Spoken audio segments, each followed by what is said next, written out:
Chapter 693. I know I'm going to die soon. Why are you talking nonsense to me? It's because I'm going to die that I want to figure out what I can't figure out as soon as possible. Besides Lu Xi and Lin Sanyue before they died, and Jing Yang when he ascended, you're the strongest swordsman in Chaotian in the last 1,000 years. But you can't defeat the queen of the Snowy Kingdom. I really can't figure it out.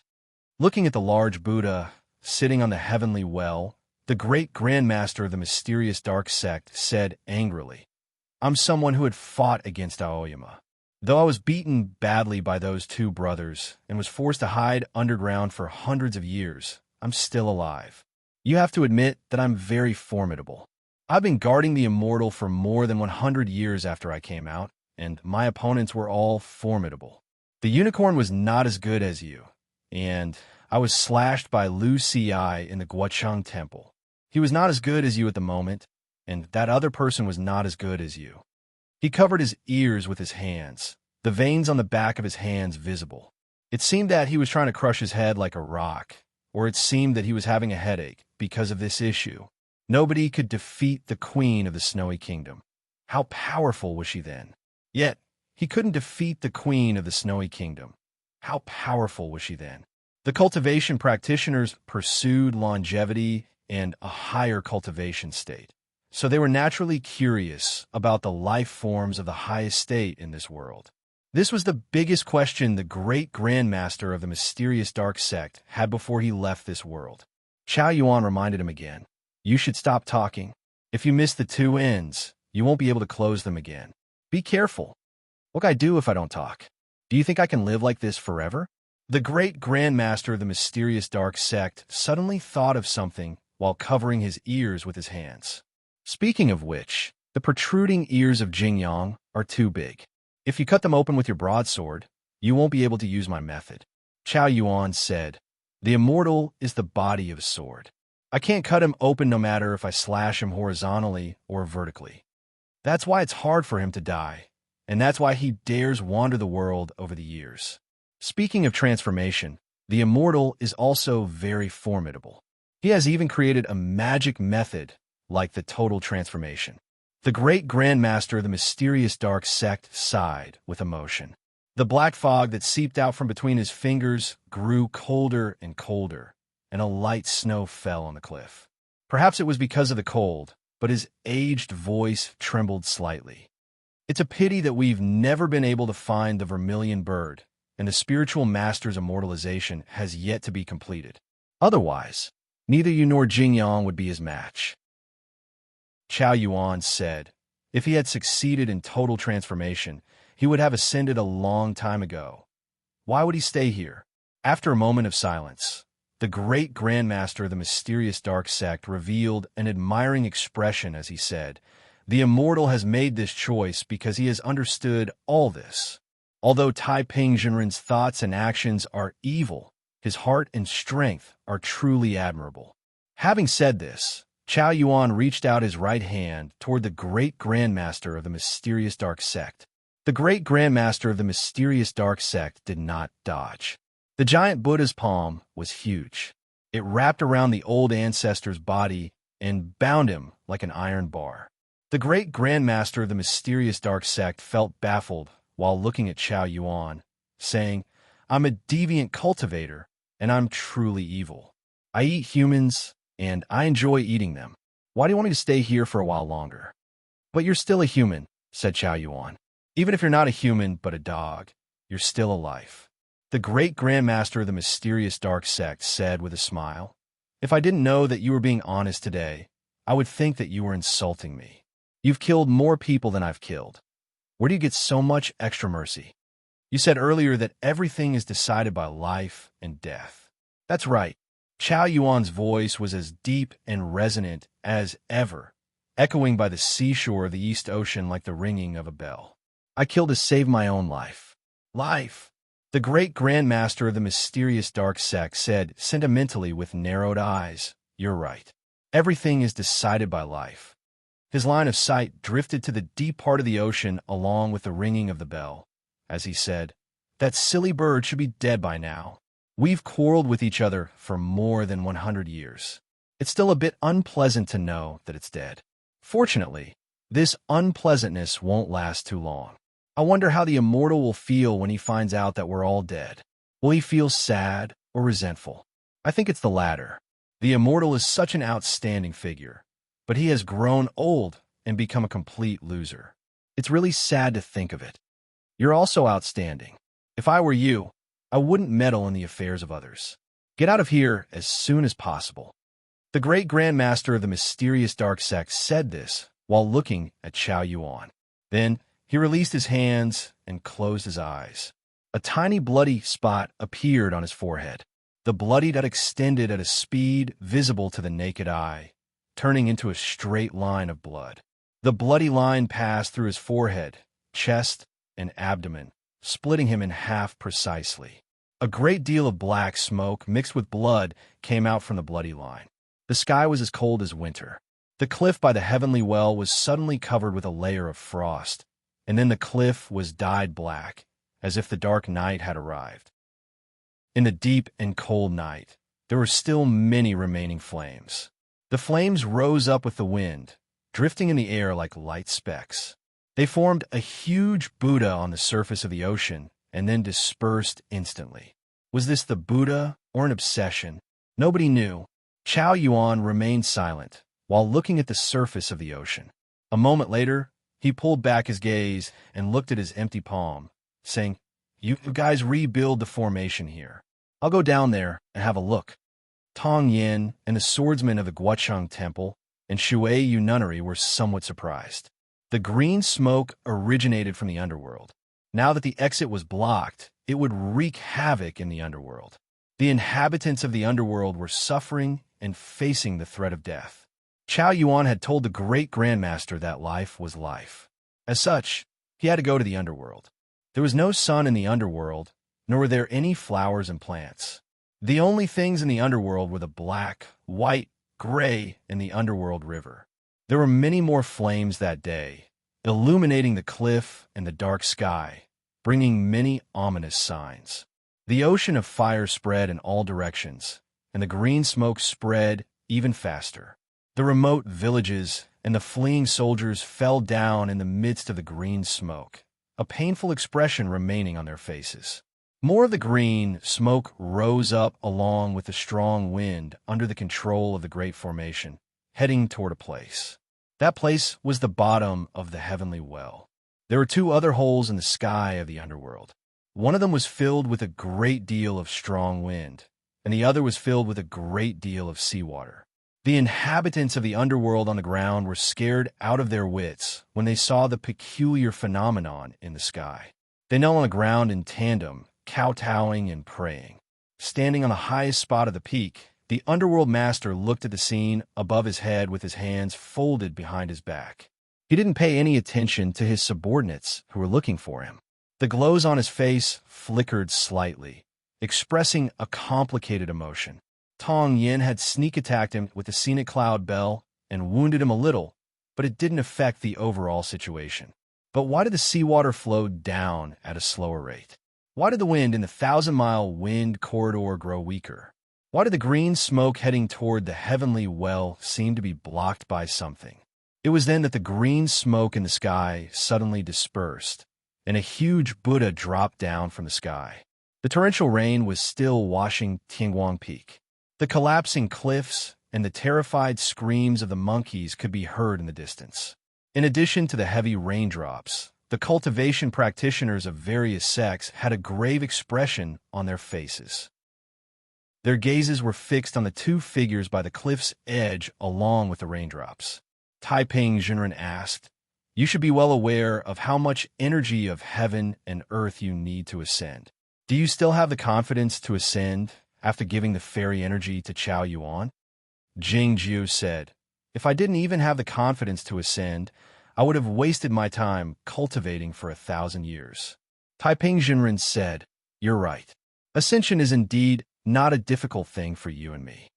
The conversation was heard clearly by the cultivation practitioners of various sects and the disciples of Aoyama over the rumbling thunder. Ascension was a trivial matter. Everybody was shocked, speechless, wondering how self-confident or narcissistic he was. Yet, nobody was unconvinced. Taiping Jinren and the immortal Jingyang were indeed qualified to say so. If these two brothers hadn't turned against each other because of their different ideologies or other reasons, there would be no other voices in the cultivation circle over the last few hundred years. I've always thought that you should have left this world a long time ago, said Jingjiao. Taiping Jinren said, as I said earlier, I won't let anybody leave this world, including myself, unless everybody ascends. Jingjiao said, don't try to move yourself. It's ridiculous. It's because you're an ignorant person who is worried about the collapse of the sky. An ignorant person? Taiping Jinren pressed in a deep voice. Jingjiao said, you think the sky might collapse, so you're so worried that you can't sleep at night. You can't even eat the hot pot. You're always trying to solve the problem, but you forget to stay alive before the sky collapses. Taiping Jinren raised his eyebrows and said, you're a person who only knows how to eat the white soup and boiled vegetables in the hot pot. Do you think you're qualified to talk to me about staying alive? Zhuo Rijui's voice suddenly rang out in the rain. Looking at Taiping Jinren at the edge of the cliff, he said, Grandmaster, I support you in this matter. The immortal sect leader is really the most boring person in the world. But since you've lost, when are you going to admit defeat? Can't you hurry up? The rain is quite heavy. The Shanghai Peak is about to be buried by the snow. Bihu Peak is about to be flooded. Chapter 694. Zhuo Rijui's complaint echoed in the wind and rain, spreading far away from Tianguang Peak. Everybody admired him to the extreme, and even Gu Qing was somewhat convinced by him. Taiping Jinren said to Jingjiao with a smile, do you also think I've lost? Jingjiao said, Bu Qiuxiao woke up in advance, but he became a saint against the wind. Chao Yuan suppressed the heavenly well and killed the young mysterious Dark Master. As for the huge whirlpool, you might not know this, but the passage wasn't formed naturally. It was opened by the giants in ancient times. Later, the giants went to the outside world, leaving only the youngest youth behind. His task was to look after the passage and repair it. Taiping Jinren remarked sentimentally, the world is indeed bigger than I have imagined, and there are more accidents than I have imagined. But you should be aware that Shi Yun asked me to come to Aoyama, and I took advantage of the situation to prepare for something else. As long as I can defeat you and obtain the sword formation of Aoyama, all the problems will be solved. 100 years ago in Zhaoga City, the sword formation of Aoyama had helped Jingjiao kill the replica of the fairy Lady Bai Run, and had also helped Taiping Jinren escape. At the time, they hadn't fully recovered their cultivation states, so they couldn't fully utilize the sword formation of Aoyama. But it was different that day. Moreover, they were in Aoyama. If Taiping Jinren obtained the control of the sword formation of Aoyama, he could kill everyone present and let the rain of swords fall on any place in the world. Even if the sea water stopped pouring down, the strong wind stopped blowing, and the green smoke couldn't be regenerated, so what? To kill all the mortals in the world, what method could be faster and more powerful than the sword formation of Aoyama? Taiping Jinren had this idea many years ago, but he was suppressed by Jingyang, Lu Xi, and Yuan Qijing together. What about today? The key was still whether he could take the Aoyama sword formation away from Jingjiao. It was only then that Zhao Liu and the others who were still at Tianguang Peak realized that something was wrong with Jingjiao. The rain fell on the ground, making pitter-patter sounds, wetting his white clothes. It was unknown when Jingjiao's feet had left the ground, but he was now standing on a puddle of water. He seemed especially light. It was like a trail of smoke. Back in the fiend prison, he had done the same thing when he had mastered the underworld fairy sword. Back when he was summoned by Lu Xi in the small temple on the mountain and was about to go to the West Ocean 10,000 miles away to kill Nanshu, he had experienced the same thing. The strong wind ruffled his white robe, which had been soaked by the rain. His body also fluttered slightly, as if he was becoming incorporeal. Would he become the all-in-one sword in the next moment, and be put into the sheath of the inherited heaven sword by Taiping Jinren? Boom, boom, boom, boom. Several thunders exploded again. Water splashed everywhere on the top of Bihu Peak, stirring up countless piles of snow. "This is a mutual scheme," Yi Zichen said. Taiping Jinren said to Jingjiu with a faint smile, "If I win everywhere, it doesn't matter even if I lose here. If I lose everywhere, I will still be the winner even if I win in Aoyama, but you can't lose anywhere." "You have to defeat me first," said Jingjiu. Having said that, Jingjiu took one step toward the inherited heaven sword. Taiping Jinren took one step forward as well. The wind and rain suddenly grew stronger. The sword formation of Aoyama responded to the rain, shrinking its range, but also becoming more powerful and formidable. After passing through the sword formation, the raindrops seemed to be imbued with formidable sword wills. The raindrops fell on the two of them, leaving many tears and small holes on their clothes. They looked at each other's eyes in silence, and mobilized their sword source silently. The formidable sword wills came out and shot up to the sky. Crack! The lightning illuminated the gray sky and the peaks in the rain. A mountain in the distance suddenly collapsed. The water in the golden whip stream became muddy, losing its usual color. If they kept fighting, no matter who won in the end, Aoyama would be in serious trouble or even destroyed. "Immortal leader, you're really something. Since you've calculated everything, why didn't you make a move earlier? Why are you still standing at the edge of the cliff at such a time? The rain is so heavy. Just do it if you want to fight." Zhuo Rizhui's voice rang out again. It had something to do with courage, but it had more to do with how thick one's skin was. At such a tense moment, those influential figures in the cultivation circle remained silent, but he was the first one to jump out. And he jumped out again at this time. He was really jumping. He jumped dozens of feet high. He shouted as he jumped. "We've been standing here for a long time, watching for a long time, watching the whole world for a long time. Just do it now." His voice echoed in the raging storm, the collapsing cliffs, and the sliding snow. Many people thought he was crazy, but some knew that was not the case. After all, they had eaten hot pot many times on Shinma Peak and in the exterior garden in Cloudy Town. They knew when their opponents were ready to take out their chopsticks, and they also knew when they were ready to draw their swords. Just do it now. It was Gu Qing who made the first move. A streak of cold sword light illuminated the gloomy sky in the rain. The sword of the universe broke through the air and flew toward the edge of the cliff.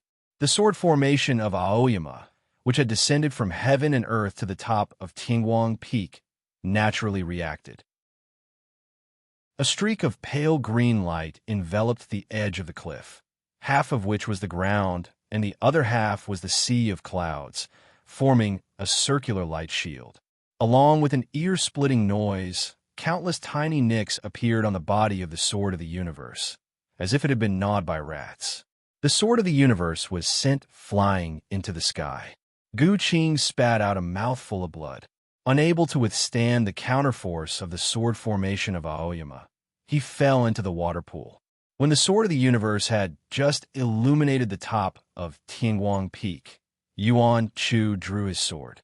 The unnamed gray sword followed the sword of the universe soundlessly and landed on the same spot as the light shield of the sword formation. Similarly, Yuan Chu was also sent flying backward and hit the cliff heavily, along with the falling rocks. He hit the ground with a muffled thud. Zhuo Ruzhui had been jumping up and down while speaking. He seemed to be exasperated. When he uttered "do it now" for the last time, he jumped up as well. But this time, he didn't jump as high as 30 feet. Instead, he seemed to have jumped into the sky and then dropped down at a faster speed. The sword of the universe fell, and so did the unnamed gray sword. Then came the swallowing boat sword and the sword holding him. He had poured all of his cultivation and strength into this sword strike. Along with the violent sound of friction, he arrived in front of Jingjiu and Taiping Jinren along with the wind and rain, and then was shaken into the air. Guang Yuan Jinren and Nan Wang finally realized what had happened. Two more powerful sword lights illuminated the top of the peak and struck down toward the edge of the cliff. The two sword lights were shaken into the air by the sword formation of Aoyama. Guang Yuan Jinren and Nan Wang suddenly turned pale. Two were in the broken sea state. One was in the peak of the broken sea state. Two were in the reaching heaven state. 5 flying swords landed in the same spot in a row. An extremely small crack appeared on the green light shield. A gust of wind blew over, bringing up hundreds of faint sword wills. Those sword wills came from her clothes and her black hair, which had been soaked by the rain. Zhao Liu showed up at the edge of the cliff, dashing toward Taiping Jinren. Why could she enter the range of Aoyama's sword formation? Because she had the acquired shapeless sword body. The previous attacks were all to find such an opportunity for her. Her right hand pierced through the air, slapping toward Taiping Jinren's face with several bright sword lights. At this moment, she didn't care what kind of harm she might cause to Lu Shui. Her line of sight passed through the sword lights and fell on the slightly dark face. A few days ago, at the edge of the cliff on the Shima Peak, this man said he wanted to summon the wind and rain to travel 1,000 miles in an instant and to wake up in a dream. So that was the reason. But she didn't want anything. She just wanted Aoyama to be there. She wanted Jingjiu to be alive. Chapter 695. The sound of a flute rang out on the peak. The wind and rain suddenly became silent. The airflow coming out of the flute holes were all swords. They blocked Zhao Liu's palm accurately and flawlessly. Then, more sword wills came out of the bone flute and slashed at Zhao Liu's body. Countless crisp sounds of swords rang out. Neither Taiping Jinren nor Zhao Liu used their swords, but it seemed as if countless flying swords were colliding with each other. In an instant, more than a dozen cuts appeared on Zhao Liu's body. Blood did not even have time to flow out of those wounds.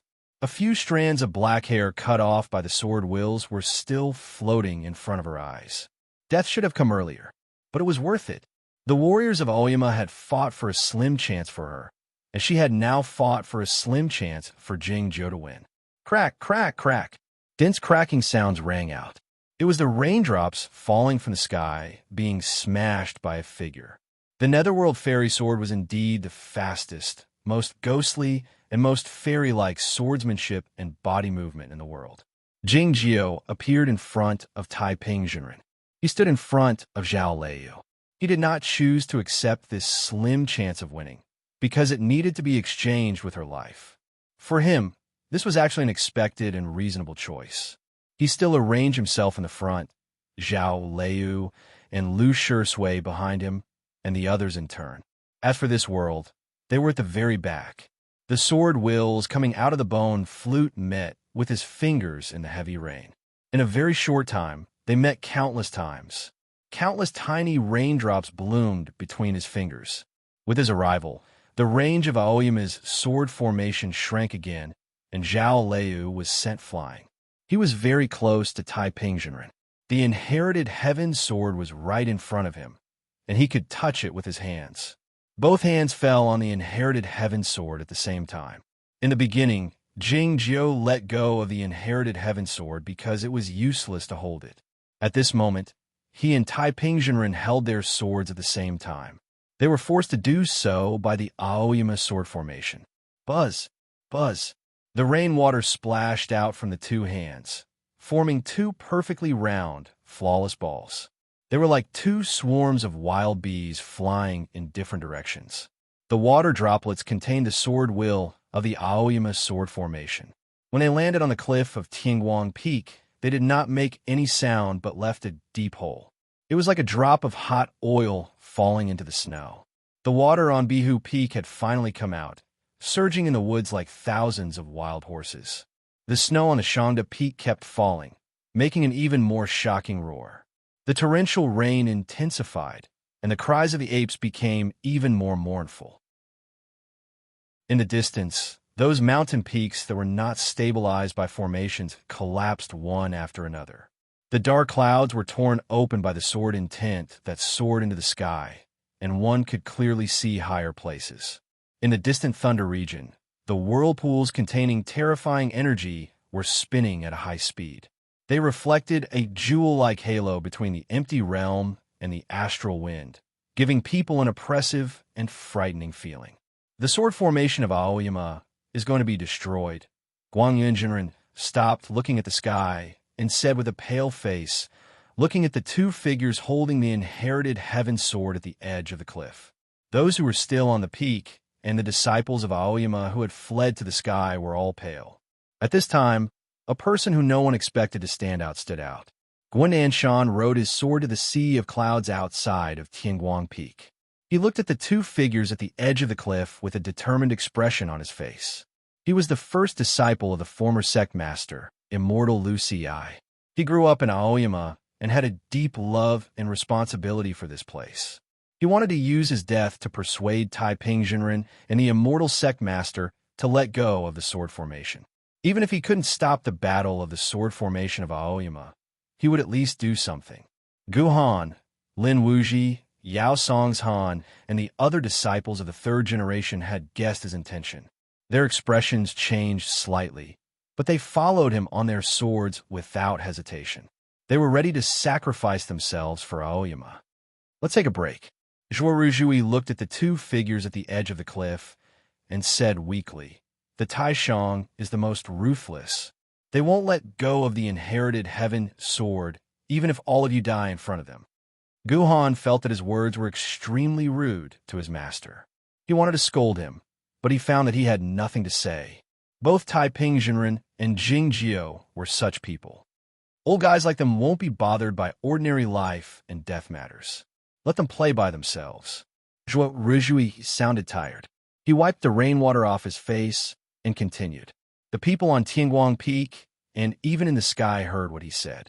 They looked at the edge of the cliff with even more complicated emotions. Aoyama was beautiful, but now it was full of wounds and looked extremely ugly. Could it be that the Aoyama sect, which had led the world of cultivation for tens of thousands of years, was going to step down from the stage of history because of the fight between the two brothers? So F*** King Ugly. Zhuo Ruzhui spat out a mouthful of blood and shouted at the two figures at the edge of the cliff. "So ugly. You two ancestors, in front of so many disciples and grand disciples, in front of so many outsiders, you've become like this. It's very unsightly, isn't it? If you want to die, can you die further away? Don't drag those monkeys down with you." Jing Jiao and Taiping Jinren ignored what Zhuo Ruzhui was saying. There was no one else in their eyes except for each other. Suddenly, the city-guarding pen flew out from Taiping Jinren's sleeve. It dipped into the ink like rainwater and wrote a few lines of words. Therefore, other than each other, the two of them also had these words in their eyes. The handwriting was messy, but one could still make out the meaning. Lu Shui, who was controlled by the two-mind link, saw that the Aoyama sword formation was about to collapse and the peaks of Aoyama were about to be destroyed.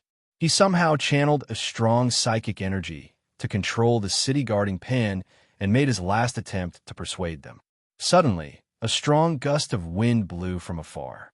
There were snowflakes in the wind, making it extremely cold. Even the heavy rain was blown away by the strong gust of wind. It was as if the sky and earth were turning upside down. A few bolts of lightning that were about to fall suddenly broke into countless pieces. They turned into pieces and disappeared into the rainy sky without a sound. The cultivation practitioners in the sky had no way to stand firm against the wind. They dodged in all directions in a panic. Even the important figures like the immortal Tan Bai and the chief nun of the Watermoon Nunnery had moved further away, unwilling to face the wind head-on. The water on the peak was blown up by the strong wind. Zhuo Ruzhui, who was still cursing the old man, was blown into his stomach by the wind. He could not speak anymore. The dark clouds were suddenly blown away by the wind. The blue sky was revealed, but the sun was nowhere to be seen. When the horrifying gust of wind disappeared, the people then knew where the wind came from. It was an unimaginably loud sound that shook the heaven and earth. People would usually describe loud sounds as thunder. In the most exaggerated case, it would be said that there were tens of thousands of thunder roaring at the same time. However, this loud sound was far beyond that. Many disciples of Aoyama and cultivators from various sects who were slightly weaker fainted from the impact. They floated down the cliff until they were rescued by their masters. The hut at the top of Tianguang Peak was shattered. Even a stone tablet that the round turtle was carrying had a tiny crack on it. The most unbelievable thing was that the light shield of the Aoyama sword formation that covered the two figures at the edge of the cliff started to tremble. It was showing signs of instability. Countless eyes looked towards the source of the strong wind. Shangda Peak was covered with countless ice and snow. It looked like a snow mountain. A huge black dog stood on the peak of the snow mountain. The black dog looked at the two figures at the edge of Tianguang Peak. Its eyes were extremely cold. The sky suddenly cleared up and the storm disappeared. The blue sky was like porcelain, but the sun was still nowhere to be seen. The great formation of Aoyama had also disappeared. The two figures at the edge of the cliff had disappeared. The sword of divine mandate had followed them. The sword of Aoyama must have followed them somewhere else. The people looked at the distant Shangda Peak again. However, they realized that there was only the snow that had fallen for the past 10,000 years, and today, the huge black dog was nowhere to be seen. It was as if the previous scene had never happened. However, the horrifying gust of wind was just a moment ago. The unimaginably loud sound seemed to still be echoing between heaven and earth. What was that black dog that was as huge as a mountain? Most people quickly came up with the answer. The guardian of Aoyama, Night Howl. Only the guardian of Aoyama, who was so powerful that it could fight against the Kirin, could have such a powerful presence. When it roared at the sky, even the sun did not dare to appear. Hence the name Night Howl. The top of Tianguang Peak had regained its tranquility. The muddy water flowed down the cliff through the cracks of the rocks. Zhuo Rizhui came to his senses. Thinking of the words he had cursed, his legs gave way, and he fell into the arms of his senior brother Guanan Shan. Of course, it was also because of his severe injuries. Gu Qing and Yuan Chu were also severely injured. Fortunately, their lives were not in danger. Zhao Leu walked to the edge of the cliff and looked at the distant Shangda Peak. Blood kept gushing out from the holes in her clothes. She did not even look at it. Her thick eyebrows were slightly furrowed, showing that she was very worried. Cain Yang landed beside her and asked worriedly, "Where did Master and that person go?" Jing Jiao and Tai Pingzhen would not let go of the inherited heaven sword, which meant that they were carrying the sword formation of Aoyama with them. Under such circumstances, it was impossible for them to leave Aoyama. But why did the peaks of Aoyama regain their tranquility? Many disciples of Aoyama, including Zhao Leu, had guessed that they must have gone to the Hermit Peaks. The two fights between Fang Jingtian and Guang Yuanjinren, and between Jing Jiao and Fang Jingtian, had taken place in the Hermit Peaks. Due to some unknown reason, it seemed that what happened in the Hermit Peaks would not affect the rest of the world. The fact that Jing Jiao and Tai Pingzhen went to the Hermit Peaks must have something to do with the sudden appearance of the Lord Night Howl. Everybody was looking at a corner of the Hermit Peaks in the distance. Cain Yang had no idea why Zhao Leu was looking at the Shangda Peak. Nobody noticed that the round turtle, whose eyes had been closed the whole time, had opened his eyes stealthily. His eyes were opened very small, barely a slit. One could only see his eyes from a close distance and see the sorrow, sentiment, and anger in them. "You two brothers have been treating me as if I don't exist, but that dog has become so obedient when he is angry. Don't bother me if you dare." The sword jail was at the bottom of the Shangda Peak. The peak masters like Zhao Lei knew that the passage leading to the Hermit Peaks was in the deep part of the sword jail. Yet, Nan Wang and Guan Yuanjinren did not look at the Shangda Peak. They were staring at a spot in the sky. The immortal Tan stood on a cloud. Bai Jinren was on another cloud. All the stories happened at the bottom of the well. Back when Jingyang, Lu Xi and Yuan Qijing had eaten hot pot, they headed for Tai Pingzhen.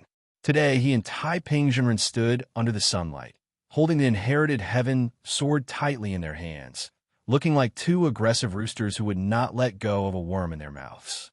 What Zhuo Rizhui said was correct. The scene was truly unsightly, totally not in line with their identities and their destined status in the history of cultivation. As such, the expression in the dead dog's eyes was terrible as well. Looking down at the two brothers from high position, his breathing had gradually calmed down. The strong wind was no longer blowing over him, and the anger in his eyes had gradually faded away. However, his expression was not as mild as usual. It was exceedingly resolute and powerful. No matter what you do and how you fight, you can't destroy the Aoyama. The Aoyama doesn't belong to you, but to all the people of the Aoyama. I'm the principal guard of the Aoyama, so I have to guard this place. I'll deal with whoever can destroy it. Normally, Jingjiu and Taiping had the sword formation of the Aoyama with them at the moment, and they wouldn't be threatened even if they dared go to the lone peak in the snowland. However, for some reason, the words of the dead dog worked. As a result, they came here from the top of Tingguang Peak at the risk of breaking away from a sword formation. Taiping sighed. What's the meaning of this? The loyal dog has become its master? I've never been its master, said Jingjiu. So you should feel more uncomfortable. Taiping headed toward the deep part of the sword jail. He held one end of the inherited heaven sword. Jingjiu held the other end of the inherited heaven sword. He had no choice but to follow Taiping since he didn't want to let go of the inherited heaven sword. Looking from a high place, the two of them looked like two young friends holding each other's hands, walking away in the gloomy passageway. Seeing this, the expression in the dead dog's eyes became warm again, with a hint of sympathy and pity. The passageway in the sword jail was big enough for the dead dog to walk freely, so it was quite spacious for humans. However, the sword formation of the Aoyama had been compressed to the extreme, so it had a circumference of at least 100 square feet. It was probably because of this condition that the dead dog showed up. The inherited heaven sword exuded a faint sword wills, but the formidable sword wills were concealed in the space around the two of them. Nobody could stand between them, and nothing could even get close to them. It was exceedingly quiet in the sword jail, devoid of any sound except the footsteps of the two of them. It seemed that the monsters and demons in the cells had all disappeared. After walking for a long while, Taiping left foot deviated a few inches to the side. Crack! A clear and deep sword mark appeared on the hard stone wall reinforced by countless formations, and the metal-like sand fell off in a rustling manner. The cells on both sides of the passageway were still quiet, but they seemed to sense a sense of fear. Soon after, the sounds of hard objects colliding with each other could be vaguely heard, as if the prisoners were trembling in fear. The prisoners locked in the sword jail of the Aoyama were either the important figures of the deviant sects or the ferocious devil men of the underworld, who had slaughtered many beings and seen a great deal of blood. The reason they were so cowardly at the moment was because of the formidable sword wills. Who could have expected that the sword formation of the Aoyama, which was the most dangerous existence in Chaotian, could turn into a real object and appear in front of them? The prisoners didn't dare make any noise or move for fear that they would be sliced into pieces by the sword formation of the Aoyama in the next moment. The more one was afraid of something, the more likely it would happen. Taiping left foot deviated from the direction again. The formidable sword wills cut open the hard stone wall as if it were a piece of paper, revealing a cell in front of them. A devil man of the deviant sects was locked in that cell, his long hair draped over his shoulders, his eyes blood red, and his face pale, full of fear. It was evident that this devil man had misunderstood something, thinking that Taiping and Jingjiu were here to kill him.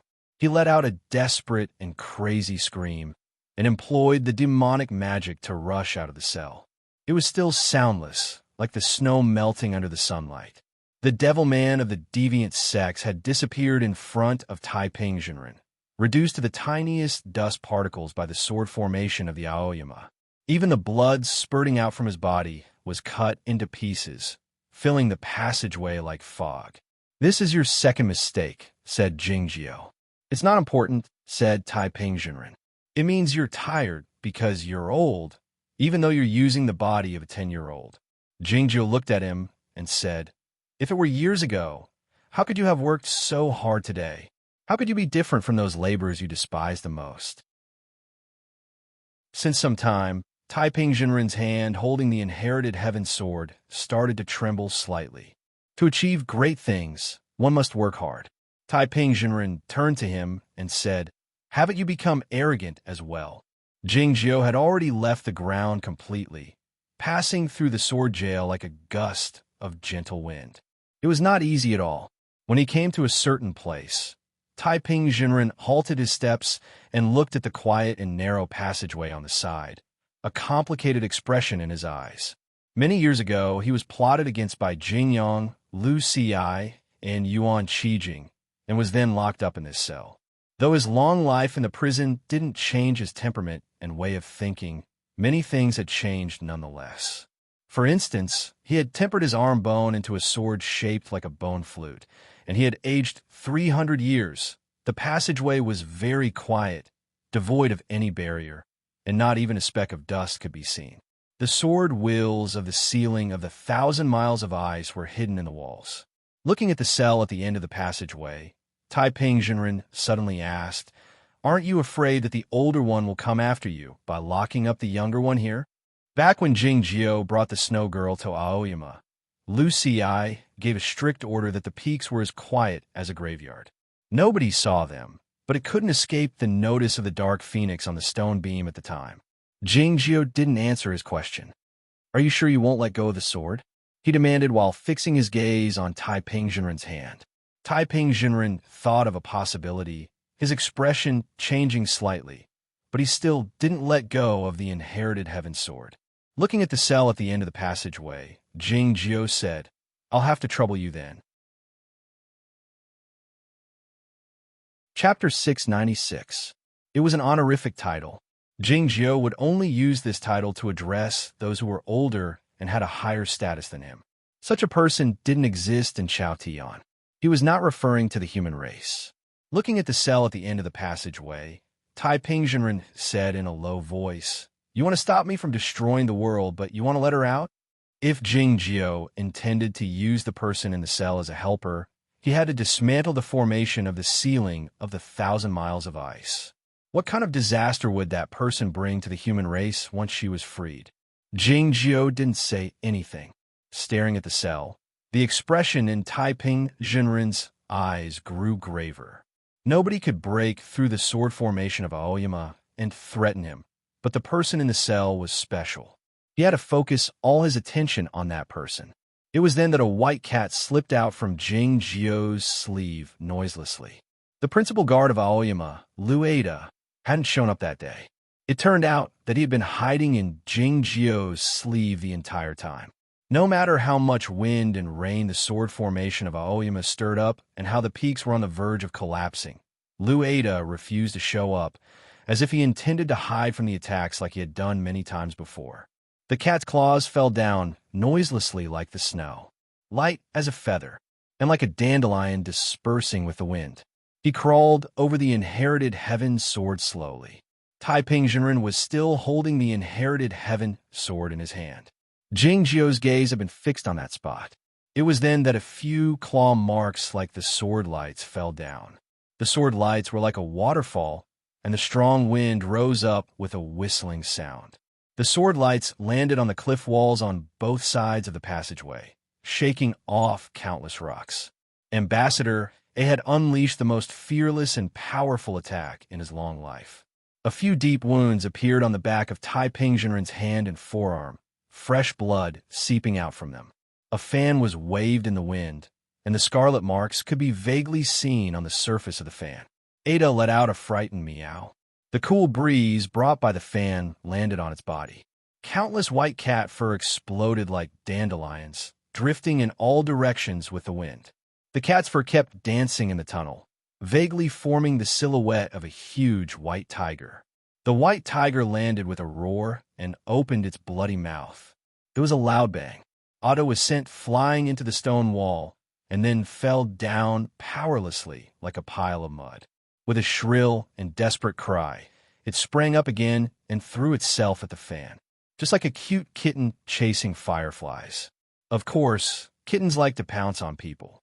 The cat's claw brought along the sword light and landed on the fan. With a tearing sound, the fan shattered into pieces and flew up like butterflies, landing on the head of the huge white tiger's silhouette.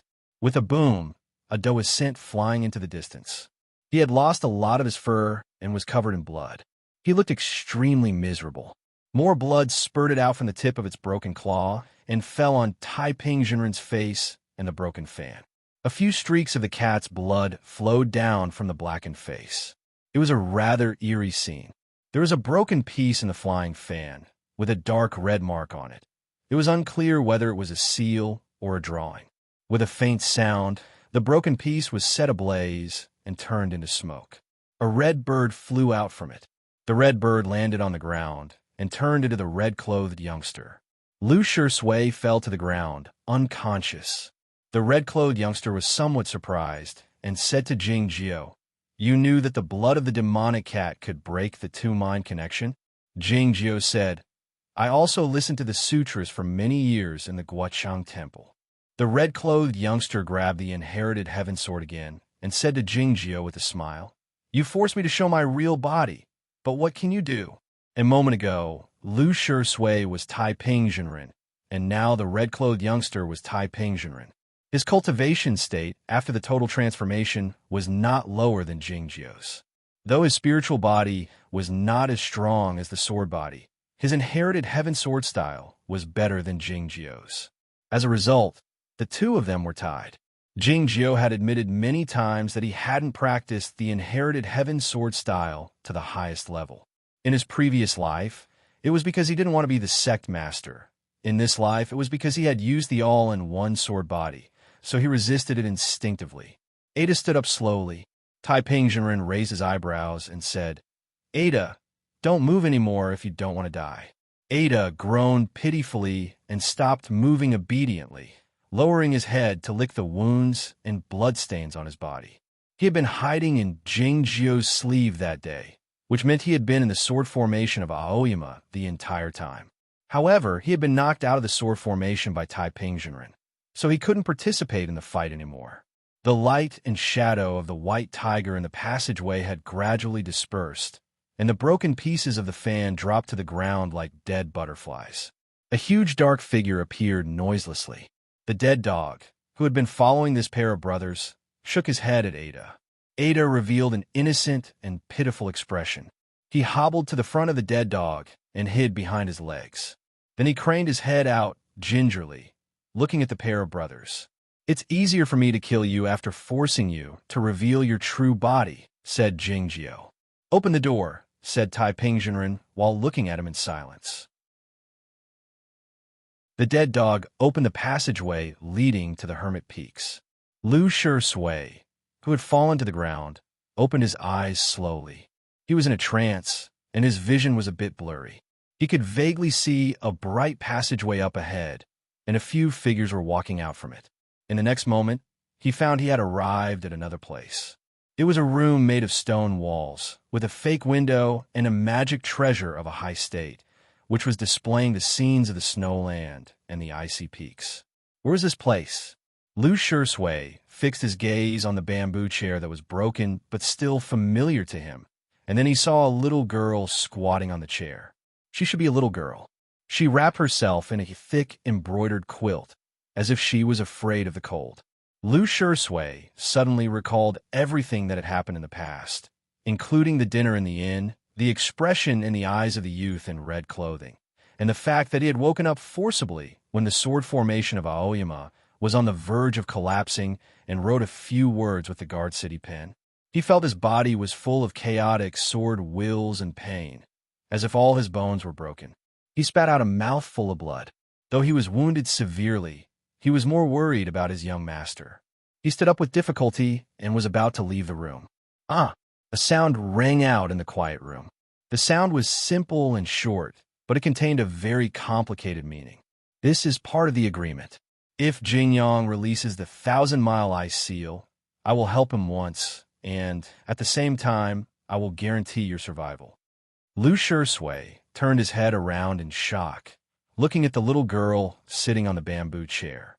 He finally saw her snow-white face and her two black, beady eyes.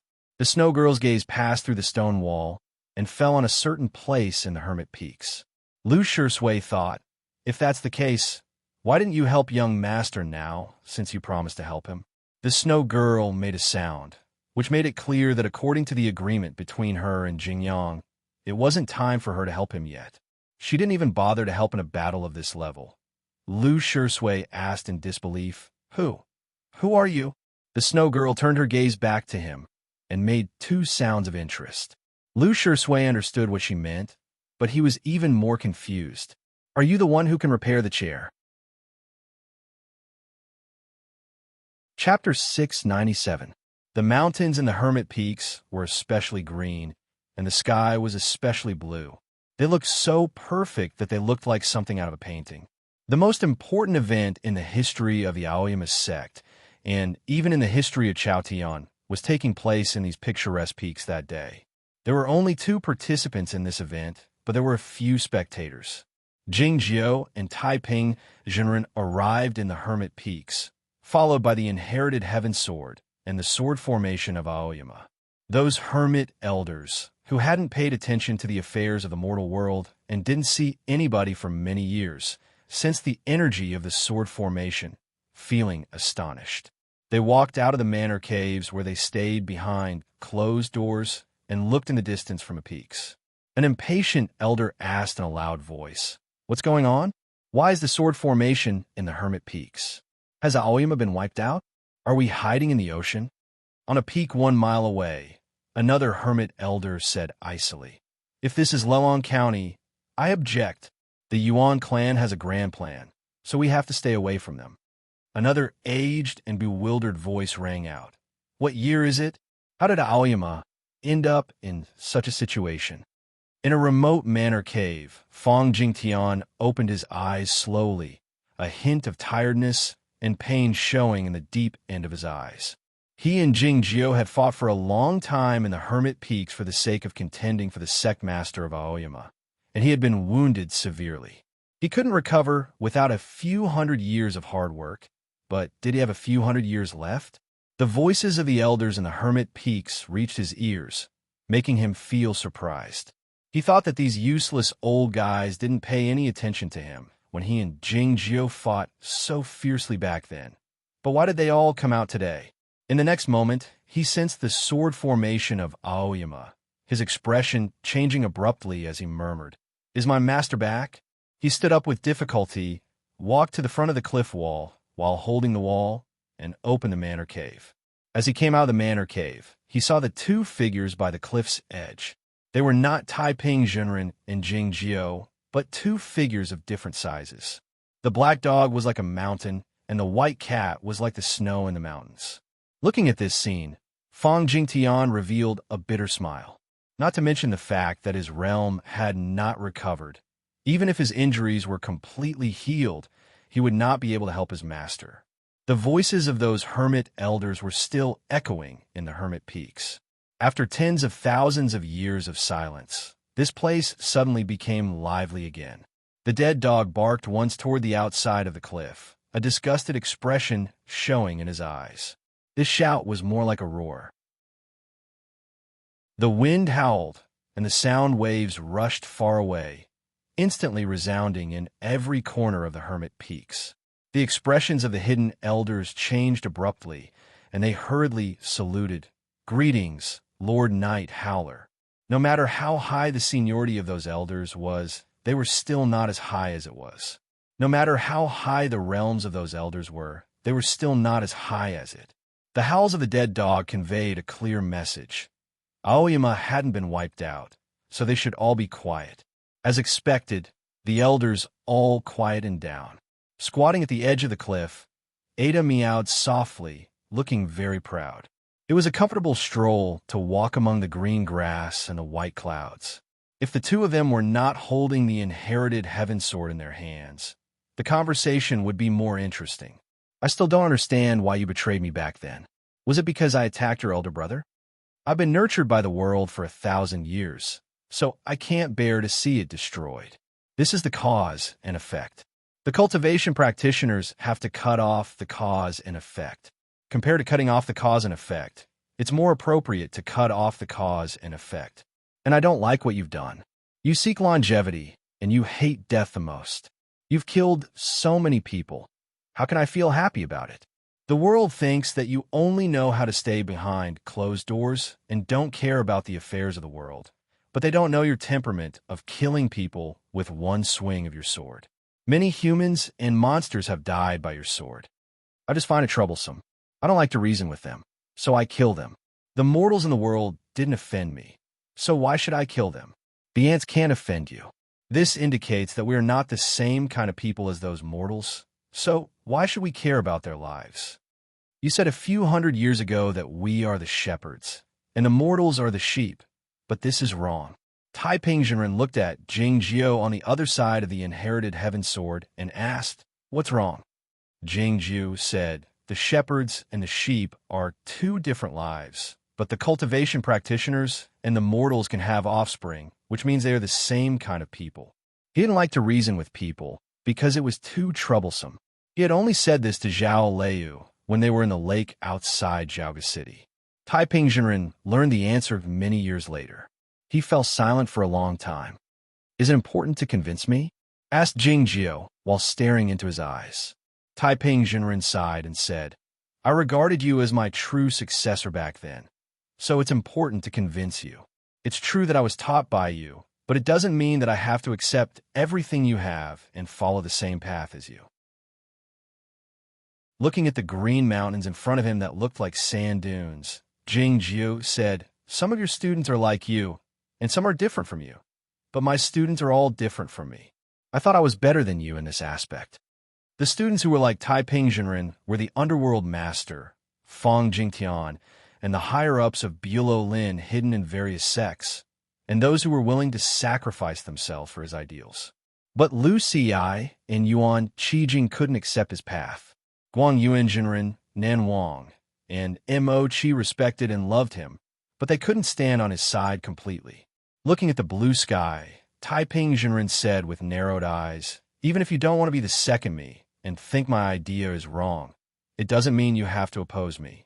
What were you thinking when you pierced the lone sword into my back that year?" "Why? It's because I still have a cause and effect in this world, so I can't watch you finish your task.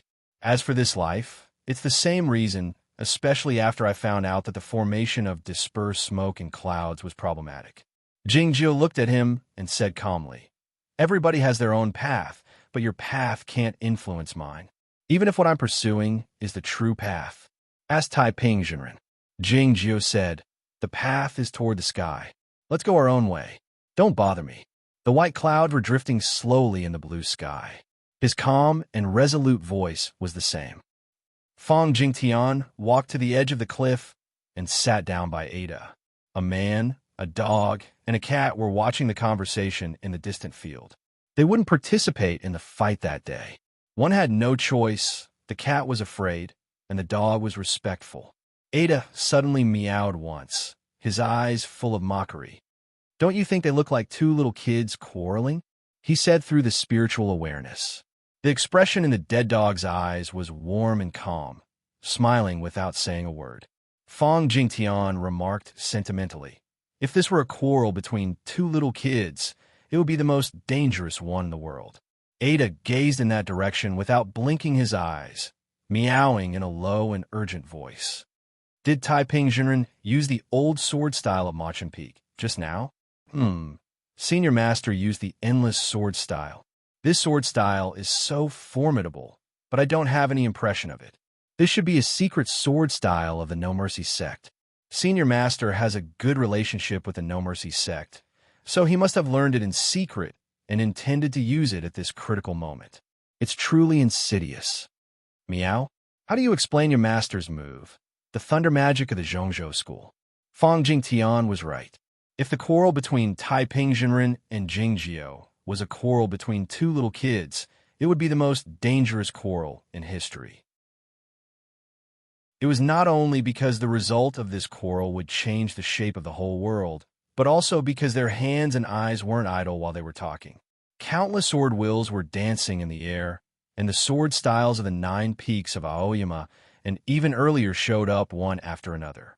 The formidable sword wills in the mountains and fields shattered the wildflowers. Boom! Boom! Countless flashes of lightning appeared out of nowhere, leaving countless scorched marks on the grass, which were the marks left by the magic methods. Even the most complicated formations had bloomed between their fingers like flowers, drifting toward the opposite side. The two figures drifted among the sword wills and the formations in the sky.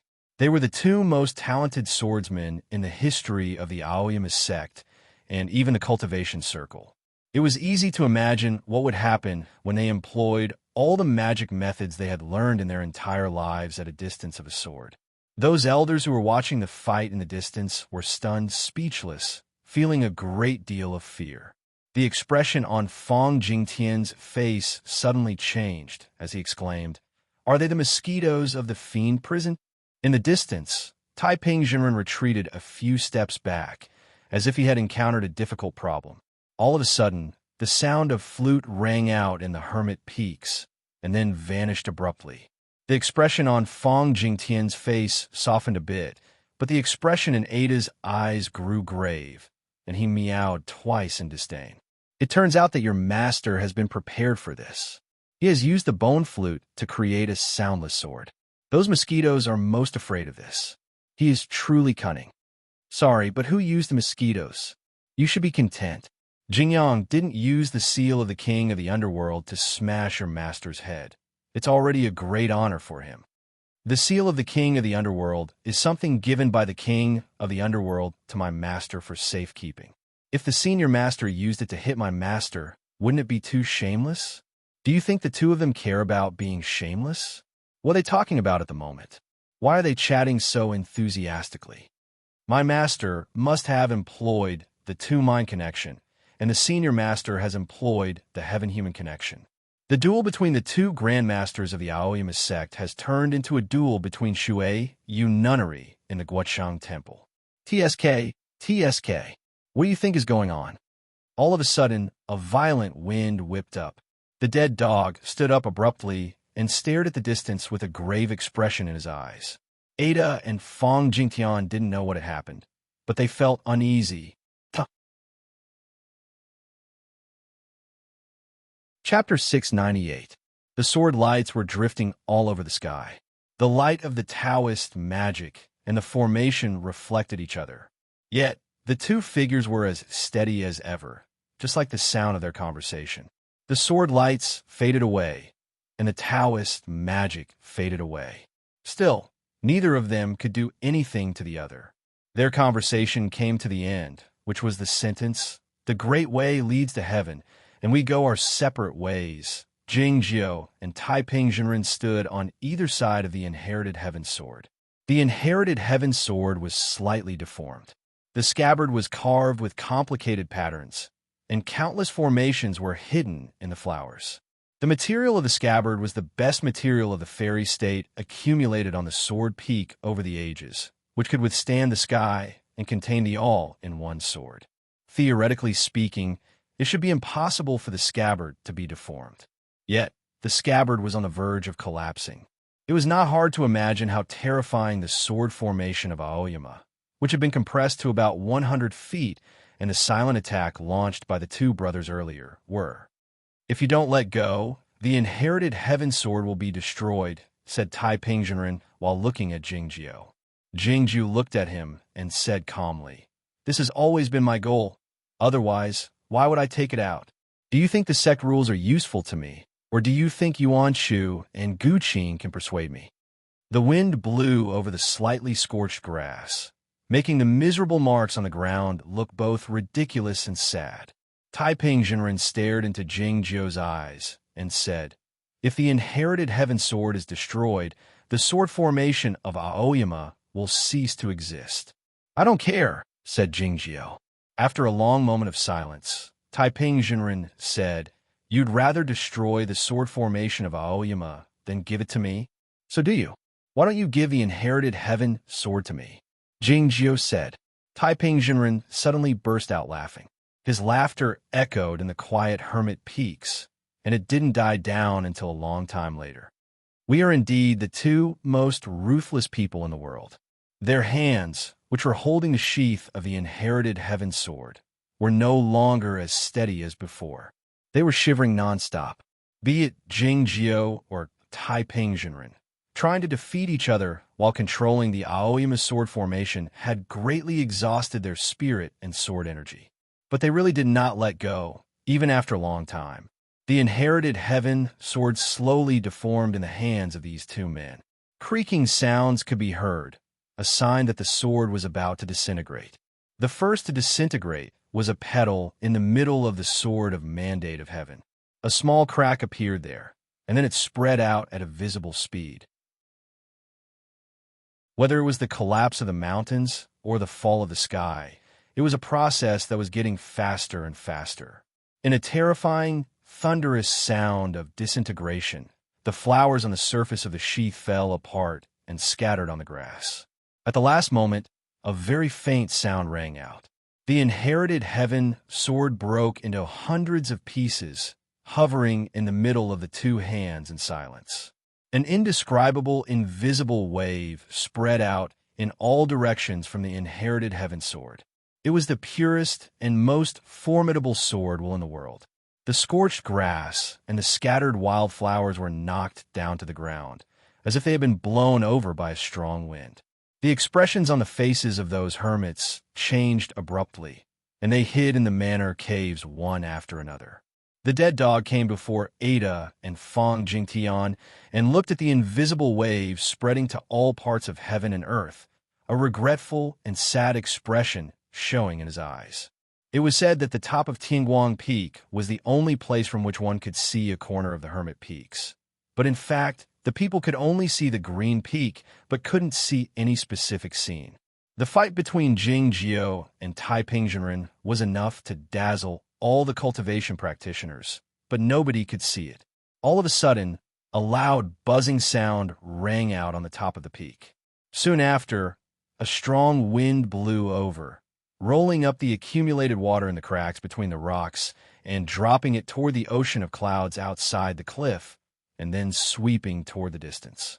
The strong wind and the invisible energy wave of heaven and earth didn't have any tangible power, but they seemed to brush over everybody's mind. The people of the Aoyama sect felt an indescribable fear and uneasiness. Many gazes looked at the place where the strong wind blew, and they found it was the stone monument on the back of the round turtle. A dozen deep cracks appeared on the stone monument, with the sand and pebbles falling down from them. "What has happened?" someone yelled in surprise. The round turtle opened his eyes slowly, a hint of deep pain showing in his eyes that were usually as calm as an ancient well. Looking in the direction of the Hermit Peaks, Guanyin Jinren's eyes were full of pain as well. His body swayed slightly, and it seemed that he was on the verge of falling down. Nan Wang walked to the edge of the cliff with a pale face and yelled angrily while looking in the direction of the Hermit Peaks. "What the hell are you two old bastards doing?" More and more people had sensed the change. Yuan Chu asked blankly while looking at the sky. "Where is the sword formation? Where is the sword formation of Aoyama?" The disciples of Aoyama had gotten used to the invisible and powerful sword wheels in the sky since the first day they entered the sect, which made them feel comfortable and safe. Even though the sword formation of Aoyama had been compressed to the extreme that day, and the sword wheels still existed after they came to the ground from the sky and went to the Hermit Peaks. Until this moment, Guinanshan's face turned pale. Zhuo Ruzhui kept his cool. Zhao Leu was expressionless. Cries started to break out among the peaks of Aoyama.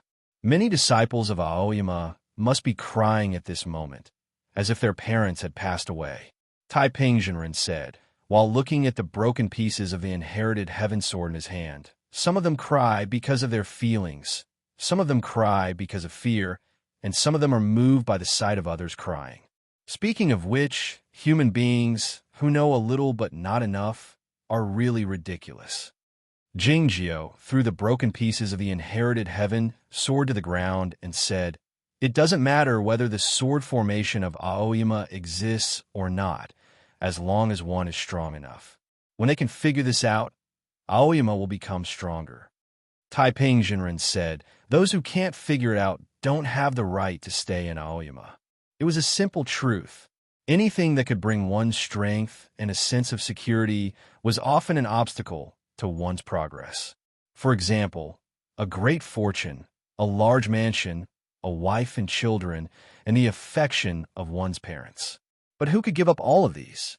Before this happened, Tai Pingzhenren didn't want the sword formation of Aoyama to be destroyed either. And Jingjiu was the only one who could make such an important decision so coldly and heartlessly. From this moment on, Aoyama will be much more dangerous, but also much freer. Taiping Jinren looked into his eyes and said, "But it's you who will be free." Yes, Jingjiu didn't need to worry that Taiping Jinren would use the sword formation of Aoyama to wipe out the human world. More importantly, the biggest threat to him was gone. If the all-in-one sword had an opponent in the world, it would be the inherited heaven sword. "You're right," Jingjiu said. "I haven't felt as good as I do now since my rebirth. I have to admit that my idea seems to have failed again. But have you ever thought that I will have more freedom if I don't have to try to hold the sword of Aoyama again?" Taiping Jinren said this to Jingjiu with a faint smile, and then disappeared from the original spot. The ultimate goal of the total transformation was freedom. Even though it was an incomplete total transformation, Taiping Jinren's movements were still swift and unpredictable. Jingjiu also disappeared from the original spot, heading toward the sky. He had created the underworld fairy sword in the fiend prison many years ago. Unexpectedly, he would use it here. A flash of sword light would appear in the sky of the Hermit Peaks once in a while. 2 flashes. A spark would appear when the sword lights met. Back when Jingjiu and Zhuruzhui were on the Cloud Dream Mountain, they had caused the sparks to appear in the night sky. The sparks appeared much slower that day, but they were many times more dazzling. The green Aoyama Ridge was illuminated by the sparks, and the blue sky seemed to have lost its color. The sparks caused by the collision of the two swords bloomed irregularly in the sky, creating a spectacular scene. The fascinating and formidable huge sparks had finally appeared in front of the crowd. Standing on the top of Tianguang Peak and in the sky above the peak, the people looked at the Hermit Peaks in the distance and the slightly distorted sparks that seemed to have been refracted and deformed by a transparent barrier, feeling stunned speechless. The disciples of Aoyama in the regular cultivation state had no idea what those scenes meant. Even the talented swordsmen in the broken sea state like Guan Shan and Zhuruzhui could only vaguely sense the profound intent hidden in those sword lights. Only the swordsmen like Guan Yuan Jinren, Nan Wang, the Immortal Tan, Master Shuei Yununari, and Master Ozawa could sense the intent of those sword lights and sparks and develop a yearning for them. Jingjiu and Taiping Jinren could be said to be the strongest and most accomplished swordsmen since ancient times. Those sword lights represented time, a powerful will, a talent far superior to the others, and a fortune. Not to mention that one of them had attained the Tao after reaching the heavens, and the other had an unparalleled sword body. In a sense, they were not humans anymore. As far as the sword work is concerned, they have surpassed the immortal Daiyuan and are almost as good as the grandmasters of the previous 3 generations. Looking at the pale sky and the strangely beautiful sparks of the sword lights, the dead dog thought to himself. The grandmasters of the previous 3 generations of the Aoyama sect were all ascendants. Looking at the huge black mountain-like body of the dead dog, Ada meowed once and asked in his mind, which of them will win? The dead dog thought that Taiping Jinren hadn't completed his total transformation, and Jingjiu had been reborn from the Devil's Sword. Even though they could travel 1,000 miles in an instant and travel freely in heaven and earth, their spiritual bodies would still be at a disadvantage when contending with the sword bodies. It was then that a huge spark occurred in the highest part of the sky, and countless sword wheels shot out. A bright red light drifted down from the high sky. Taiping Jinren lost as expected. Chapter 699. The people around the top of Tianguang Peak had also witnessed the scene. The sparks in the Hermit Peaks faded away one after another. The patch of white in the pale sky seemed to melt into it. The patch of red was falling down. It was then that the round turtle closed his eyes slowly, as if he couldn't bear to see the last scene. The scene in the Hermit Peaks disappeared. The people didn't see Taiping Jinren land on the ground, but they knew the result. Taiping Jinren had lost. Even though he was still alive, he wouldn't be able to hold on for too long. A complicated atmosphere lingered on the top of Tianguang Peak. The people of Aoyama remained silent, and they didn't even want to look at each other. Their gazes were like the messy sword lights, looking at all parts of heaven and earth. It was because their minds were in a mess at the moment. Was this the end? A bit sad, a bit empty, a bit bewildered. The great Grandmaster Taiping was dead, and the world was peaceful again. The great formation of Aoyama was gone. What should they do after the immortal sect master ascended? Zhao Liu looked at the immortals Tan and Bai on the cloud. It was unclear if they were thinking about the same thing. I know what the cultivation friends are thinking about. The sentimental voice of the immortal Tan broke out. But isn't it too early to think about it? How could Taiping Jinren admit defeat so easily, even if his opponent today is the immortal Jingyang? The patch of cloud and fog by his side didn't respond. The voice of the master Shui Yu nunnery came out through the green curtain. You're right. In my opinion, it's still too early to think about it. The inherited heaven sword broke into pieces. The sword formation of Aoyama broke into pieces as well. As Taiping Jinren said, many disciples of Aoyama felt sad, helpless, and even angry for various reasons.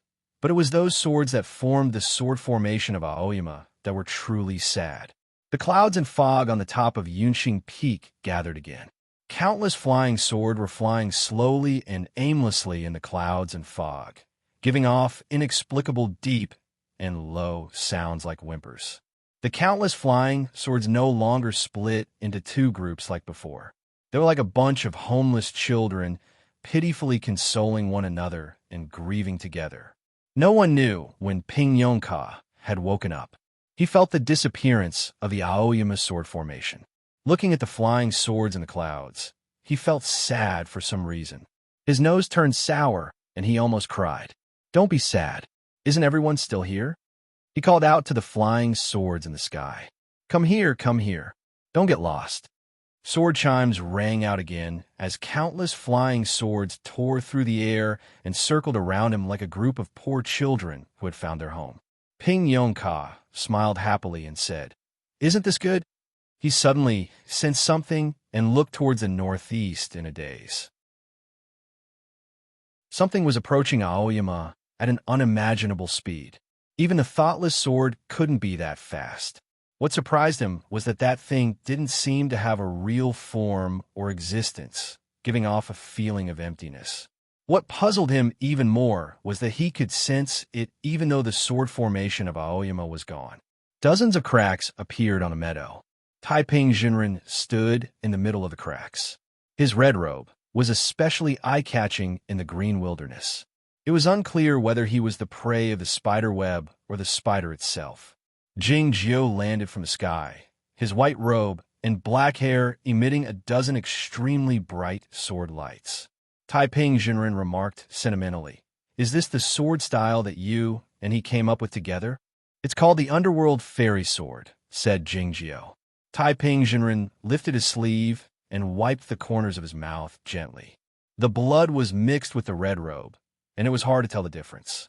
I thought it was Lu Si's skill when you used the sword at the West Ocean. I didn't expect you to have gone so far on the sword work. Big brother, there's something I haven't told you yet. Jing Jiu said, Your talent in cultivation is actually not as good as mine. Without Aoyama, you're no match for me. After a moment of silence, Taiping Jinren said, It seems to be the case today, but you should know that my story won't end like this. In his long cultivation career of 1,000 years, he had failed many times, such as when he competed for the position of the sect master of Aoyama 700 years ago, or when he entered the underworld for the first time, and so on. But failure didn't mean the end. He was like a demon with an immortal heart. Even if he was trampled to the deepest part of the earth, he could still crawl back from the underworld and win the next victory. It was because failure didn't mean death. Only death was the final ending. Among his countless failures, the real death tribulation happened by the West Ocean. It was the heavenly tribulation drawn by the Zhongzhou school with the fairy book, but it was blocked by Lu Si. We are all afraid of death, or in other words, we don't like to die. So we always have a backup plan, like the Thunder Soul would and the All-in-One. Jing Jiu went on, But this is the Hermit Peaks. You can't get out of here, so how can you take that path?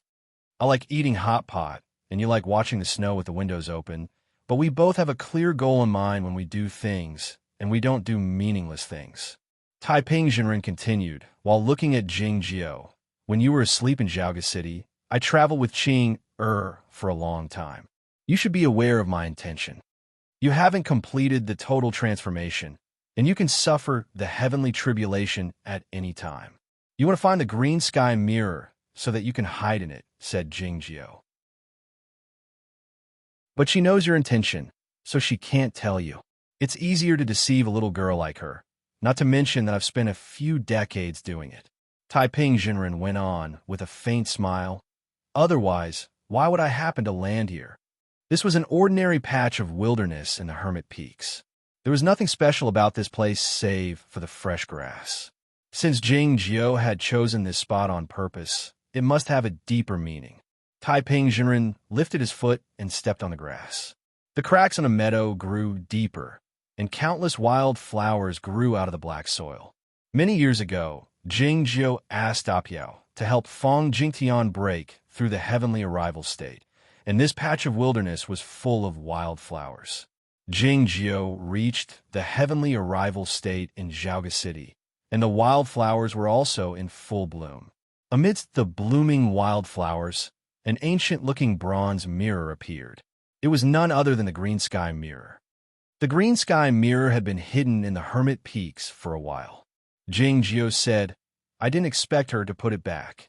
Taiping Jinren said, she didn't want to tell you the location of the green sky mirror because she didn't think you were trustworthy. She still chose to put the green sky mirror in the Hermit Peaks because she didn't dare trust anyone but you. This statement was a bit complicated, but Jing Jiao understood it. As Qing arrived in the Hermit Peaks with a red feather in her mouth, she saw Jing Jiao standing by the green sky mirror alone. What's going on?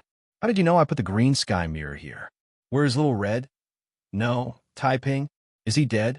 Has he turned into the rain or the light? Jing Jiao reached out his hand and caught the feather falling off the bird's beak, saying, he has entered the green sky mirror. Qing was the spirit of the green sky mirror. She was born to hide the world, and she had a natural spiritual body. As such, she could go to any place she wanted, including the Hermit Peaks, regardless of any barriers. She had caught this feather amid the strong wind in Yamatsai. As she was about to help those scholars, she sensed that someone had activated the green sky mirror, so she flew over as soon as possible. Hearing what Jing Jiao said, she was taken aback. Did you let him in? She asked. No, Jing Jiao said. You shouldn't have found a green sky mirror, said Qing angrily. It's not good now, Jing Jiao said. It was he who found the green sky mirror. It's the backup plan he has prepared for himself. Qing was bewildered, saying, but I didn't tell him about it. Jing Jiao said, there will be a moment when you lose control of your mind. But he knows the two-mind connection. It was at this moment that Qing recalled many scenes. Two birds flying in the blue sky, drinking wine, swimming together, the boat with the black awning, the stars on the surface of the river. After a moment of silence, Zhao Liu said, he has become a spiritual body after his total transformation, and he can live in the green sky mirror like a spiritual soul. I can't find him. Even if I could find him, I wouldn't be able to do anything to him unless I destroy the green sky mirror. This is the problem he has set for you. You oppose him destroying the world. Are you willing to destroy that world in order to kill him? Jing Jiao said calmly, I'll go in there and look for him.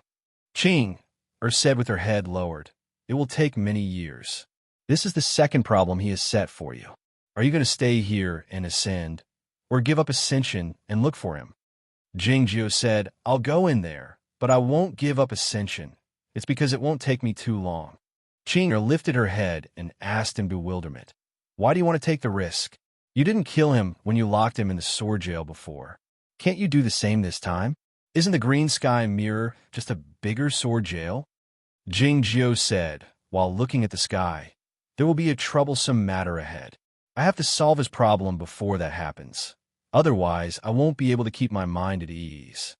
Qing was startled and even more baffled, wondering what could be more troublesome than the destruction of the world in Taiping Jinren and the war between these two brothers.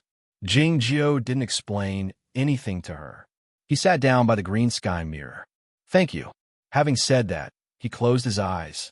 The sceneries in the green sky mirror were the same as before. The world had changed a bit, but not too much. The states, rivers, and people were still the same.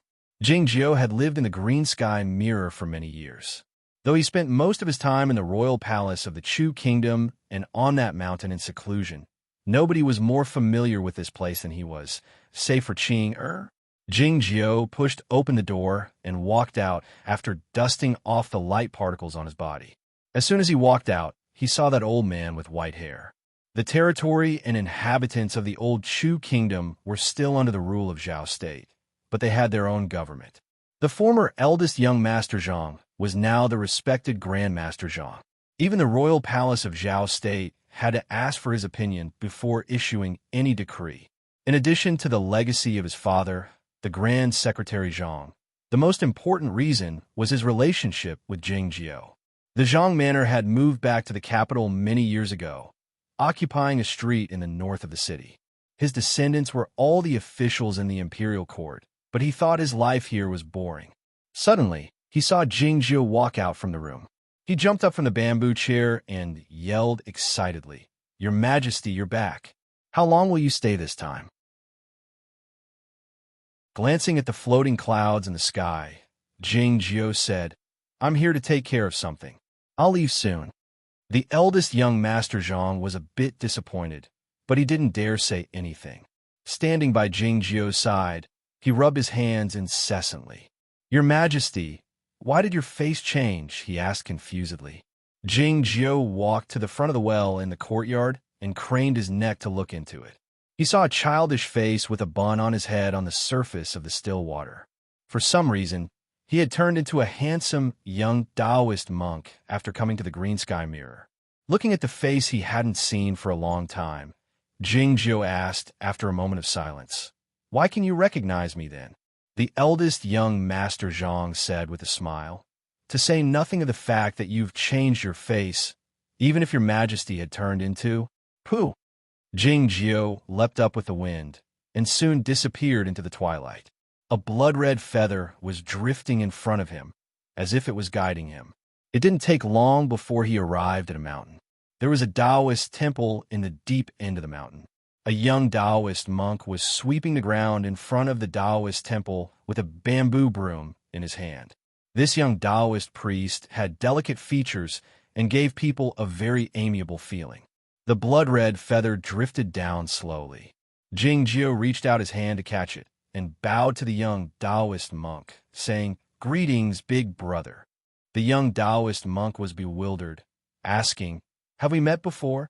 Jingjiu said to him in silence, "This story is too long. I don't want to tell it all over again. Let's finish it before sunset." Chapter 700. The young Taoist monk stared at Jingjiu for a long time. The bewilderment in his eyes had gradually turned into understanding. In the end, he said with a smile, "It's you." "Yes, it's me," said Jingjiu. The young Taoist monk asked, "Why did you change back to the appearance you had when you were young?" Jingjiu said, "Big brother, you look the same as when you were young." The young Taoist monk was none other than Taiping, who had hidden in the green sky mirror. For some reason, he had turned into a young man like Jingjiu. Maybe it's because we are both spiritual souls. Forget it. Let's not think about it. I just don't understand, Taiping asked. I've erased my own memory, so I can't even remember who I am. How could you find me? Jingjiu raised the blood-red feather in his hand. Oh, that's why. Taiping said sentimentally. I've listened to the scripts in the Guaqing Temple for many years, and I was the chief monk for a while. I've learned today that the theory of cause and effect is true. Jingjiu pointed to the bamboo broom in his hand and said, "And this." He was well aware of the difference in the flow of time between the green sky mirror and the outside world. Judging from the wear and tear on the broom, he knew how long the young man had stayed in this Taoist temple. In other words, he had been in the green sky mirror for a long time. As such, he couldn't have mistaken him for someone else. In fact, he wouldn't have mistaken him for someone else even if he didn't have these conditions. It was the same as the fact that the eldest young Master Zhang could still recognize him. It was dusk when Jing Jiu left the capital of the Chu kingdom. The twilight grew thicker in the sky, and the distant sun was about to set. It was because the peak where the Taoist temple was located was high enough. The mountain streams at the lower peaks had already entered the dark night. "This mountain is indeed very high, like Tingguang Peak," remarked Taiping Zhenren. Jing Jiu followed his line of sight and looked at the white clouds outside the mountain, saying, "Yeah, like Tingguang Peak 1,000 years ago."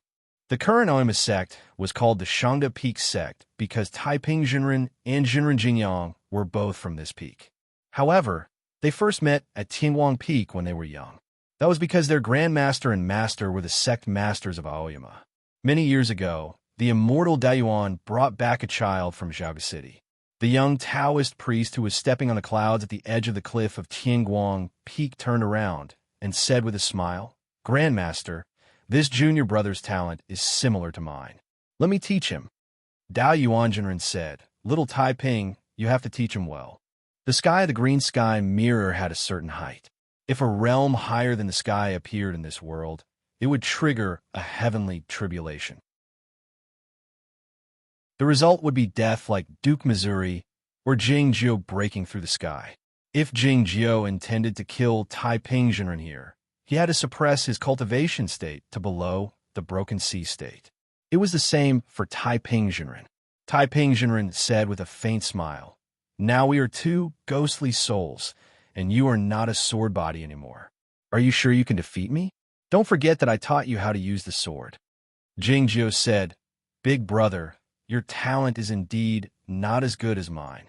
1,000 years ago, the young Taiping was the most talented swordsman in Aoyama until he had a young brother named Jingyang.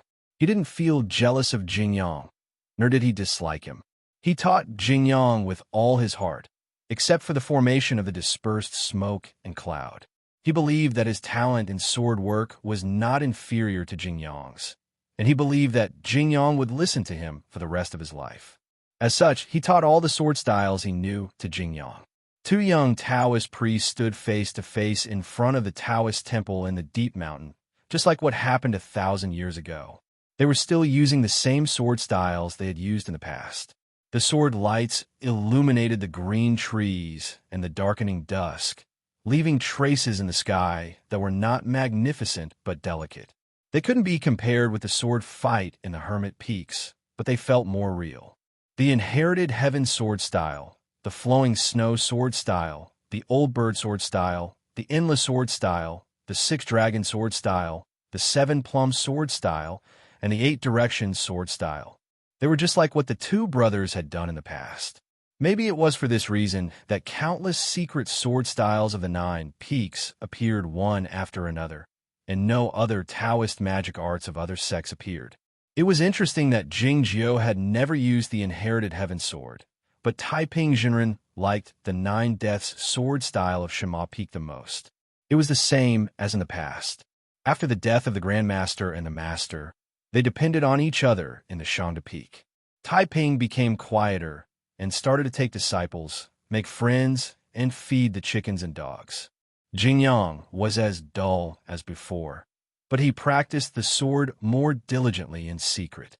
After eating hot pot, they went to kill people and then unified Aoyama and then shocked the world with their power.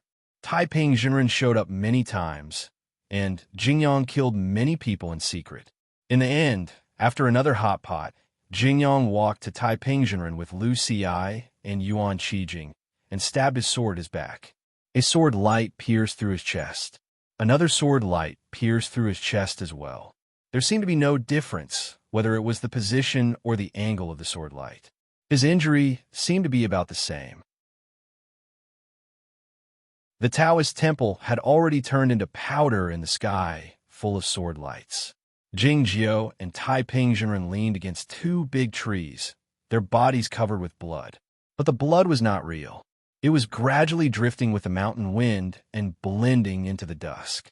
Am I really not as talented as you? Otherwise, how could I lose to you again this time?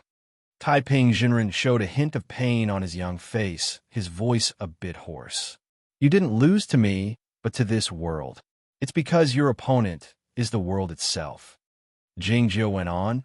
Of course, if I didn't exist in this world, you might have one. It's really boring. Looking at the wound on his chest, Taiping Jinren said helplessly, I've thought about how I would leave this world many times, including before I enter the green sky mirror. I've thought that I might be knocked to death by a chess piece you left here, or bitten to death by those ignorant villagers like wild animals, or drowned while looking at the stars on the surface of the water after getting drunk, or even drowned in a cesspool. It's really boring to die in such a way. Jingjiu stood up slowly with the support of a big tree, saying nothing. Taiping Jinren lifted his head and said to Jingjiu, Of course, what I've thought about the most is that you can't find me, and I'll live here for a few hundred years. Then, I'll be woken up by the ringing of the bell, recalling the past events. All in all, it's really boring to die with a swing of the sword. Jingjiu said, Death, no matter how it happens, is always boring. This is what I dislike the most about you. You're always boring, but I have to admit that people like you have a chance to live a long life. Taiping Jinren went on with a smile. It's because the victory of justice is always the same, and the interesting souls will die for sure. Jingjiu said, Big brother, there's something I haven't had the heart to tell you. What is it? Asked Taiping Jinren with a serious expression. Jingjiu said, You came back from the underworld and decided to be the savior of the world. Since then, you've been boring. He only liked that big brother who liked eating hot pot and playing mahjong, though he didn't like eating hot pot and playing mahjong. Taiping Jinren fell silent for a while before saying, Is that so? Maybe. Having said that, he closed his eyes. His body had gradually turned illusionary, turning into countless light specks that spread out like fireflies.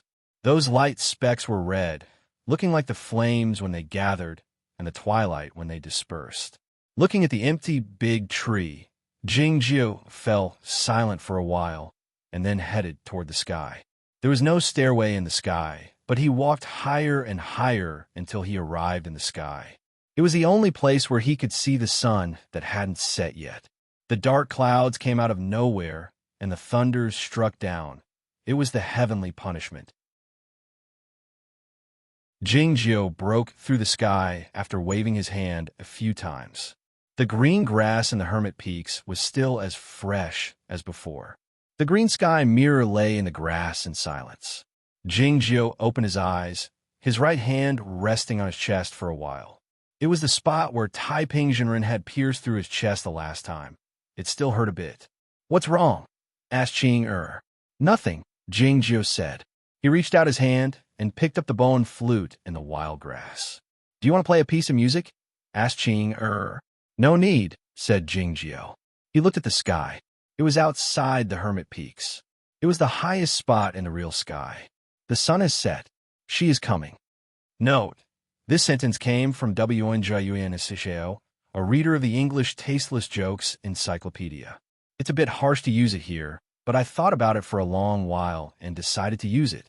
It's because I wanted to write this sentence to Taiping when I first read it. The only regret I have in writing the Tao is that I didn't give enough words to Taiping. I had intended to write him as an evil youth who had a lot of love and interest. Of course, another important reason is that I can't write about the truly evil things at the moment, because it's hard to pass the chapters. As such, I've reduced the interesting parts of the story to a great extent. Otherwise, I'm afraid that some misunderstandings might arise. Taiping is, of course, one of the most important characters in this story besides Jingjiu. I don't know if you still remember him, but he's the first character to appear in this story. Chapter 701. When Lu Xi left, it was the spring rain. When Yuan Qijing left, it was the wind and snow. When Lian Sanhua left, it was the morning sunlight. When Pei Baifa and Nanchu left, heaven and earth had a strange phenomenon. When the figures in the heavenly arrival state left this patch of heaven and earth, they would leave a clear trace. At the moment, the peaks of Aoyama were enshrouded in the endless twilight. The twilight came from all over the horizon. It was as dark as blood, giving off a warm and yet dreadful feeling. As such, the people learned that Taiping Jinren had died. What kind of person was Taiping Jinren? The immortal Daoyuan was killed by Nan Chu's sneak attack, and the immortal Qinzhou died from going mad. Later, Aoyama was in a state of internal strife and weakness for a long time. It wasn't until Taiping Jinren led Jingyang, Lu Xi, Yuan Qijing, the Dead Dog, and the Dark Phoenix to massacre all the peaks that the Taoist tradition of Aoyama was revived. The humans in Chaotian had experienced a long period of chaos. They had almost been wiped out by the monster invasion of the Snowy Kingdom. It wasn't until Taiping Jinren gathered all the cultivation sects in the Plum Garden in Zhaoga City and made an important decision that the Jing imperial court regained control of the Taoist tradition of Aoyama. Including Jingyang and the underworld master, he had taught 7 swordsmen in the heavenly arrival state. It was because of him that the king of the underworld was locked in the fiend prison. He had been the chief monk of the Guoqing Temple. He had founded Bilo Lin single-handedly. Any one of these deeds was enough to leave a name in history, to say nothing of a person. He was a legendary figure. Many years later, he suddenly wanted to overthrow the plum meeting system he had established and kill all the mortals in the world to create a brand new world. Some people thought he had gone mad, and some thought he had gone mad. He had become the most dreaded and detestable demonic person in the history of the human race. Yet, nobody could deny the contributions he had made for the human race and the places he had been to. This talented and insane monster had finally died in the twilight that day. There was dead silence on Tianguang Peak.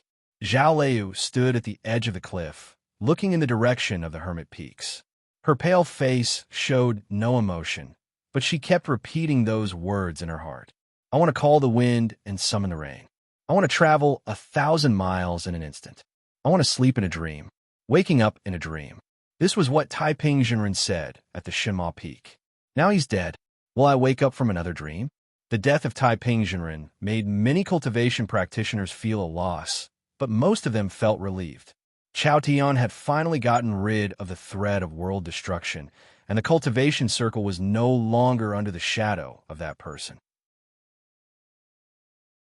The immortal Tan, Master Shuei Nunnery, and Ozawa Emperor and Jing Yao, who was protected by Duke Lu and others, were all looking in the direction of the Hermit Peaks with a complicated emotion.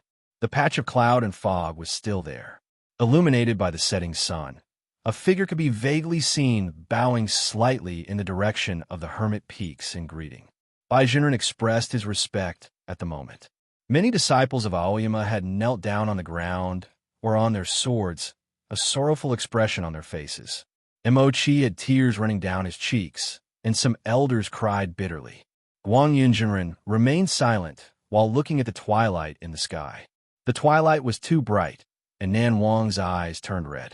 The endless twilight spread in the sky at an unimaginable speed and soon enveloped the whole of Chaotian.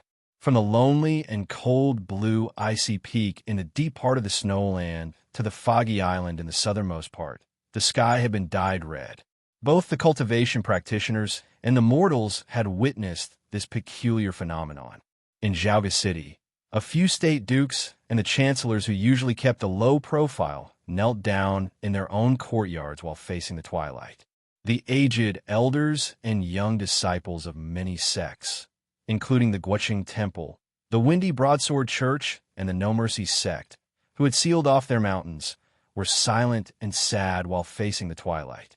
A cloud boat belonging to the Zhongzhou school traveled among the ocean of clouds illuminated by the setting sun. It was unclear when Rin Xianzhu had left Yamatai. Standing at the bow of the boat, he sighed. Whoosh! The cloud boat broke through the ocean of clouds and arrived in the sky. 7 more cloud boats could be seen not far away. The light shields at the bow of the boats blocked the chaotic wind, which were dyed red by the setting sun. The peaks of Aoyama could be vaguely seen up ahead. In the endless twilight, the people felt sad, relieved, and joyful, and so on.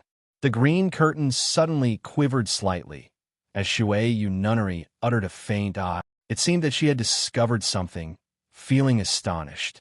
The immortal Tan lifted his head to look at the high sky, his eyes as calm as usual, as if he had known what would happen. The patch of cloud and fog by his side suddenly drifted.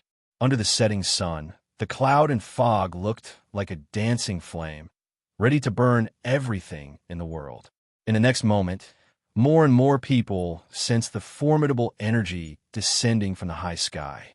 They lifted their heads to look at it, and their faces turned ashen, their eyes full of terror. In the hermit peaks, the dead dog looked at the wilderness on the other side in silence, his eyes showing a hint of sadness. The expression on Fang Jingtian's face was a bit bewildered. Ada remained silent. All of a sudden, the dead dog lifted his head to look at the highest spot in the sky, his eyes displaying an unimaginably wild fighting intent. His fighting intent hadn't been so strong even when he stared at the unicorn in the clouds when the sword boat of Aoyama besieged the Cloud Dream Mountain. It was because he found that the person descending from the sky was much more powerful than the unicorn, and he had never seen or even imagined such a powerful opponent. Standing by the green sky mirror, Qing couldn't stop crying while thinking of the departure of Taiping. She didn't notice the change outside the hermit peaks. Jing Jiu reached out his hand to wipe off the tears on her eyelashes, saying, "I have to go out to take care of something. I'll stay here. Don't leave." There is a mountain range in the distance of the hermit peaks, with rocky cliffs leading to the sword jail. All of a sudden, a dreadful creaking sound could be heard in the blue sky, followed by the quaking of the earth. The Green Mountain Range was deformed. A loud bang resounded. The mountain range had disappeared, turning into a straight line. The endless twilight had vanished instantly. The blue sky appeared in front of the crowd. A hollow appeared at a distant and high place. There was no whirlpool in the thunder region or any sign of a windstorm in the hollow. It was nothing but darkness, as if it could lead to another world. A speck of light fell down slowly from the dark hollow. The speck of light drifted down to the ground. Because of the distance, it looked a bit slow, giving off a feeling that it was as light as a feather, like a speck of dust. Yet such a tiny speck of light gave off an unimaginably powerful energy and an indescribable energy. The people on the ground couldn't see what the speck of light was, but they could sense it clearly. What kind of existence was it? How could it send its energy and energy through the thunder region and the empty realm to land on the ground so far away? In fact, the fact that the speck of light could exist outside the empty realm and the thunder region was beyond everybody's imagination. Even the figures in the heavenly arrival state who could travel freely in the empty realm could only enter the thunder region once in a while. Outside the thunder region, wasn't it the world of the ferrymen? The enormous energy fell on Chaotian more and more clearly, in everyone's heart and on everything, including the air itself. The strong wind whipped up, breaking countless green trees on the cliffs. Amid the flying sand and pebbles, the monkeys were running away, screaming in surprise. Many cultivation practitioners in a lower cultivation state couldn't stay in the strong wind. They rode their swords to escape to various peaks. If it were before, the great formation of Aoyama would have been activated automatically when it sensed such a powerful energy, and the sword formation would have been ready to confront the enemy.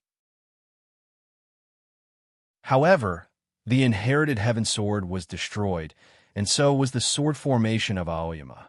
The speck of light dust drifted down to the ground. It seemed to be moving slowly, but it was actually moving at a high speed. Many people had already guessed the origin of the speck of light dust, or its possible identity.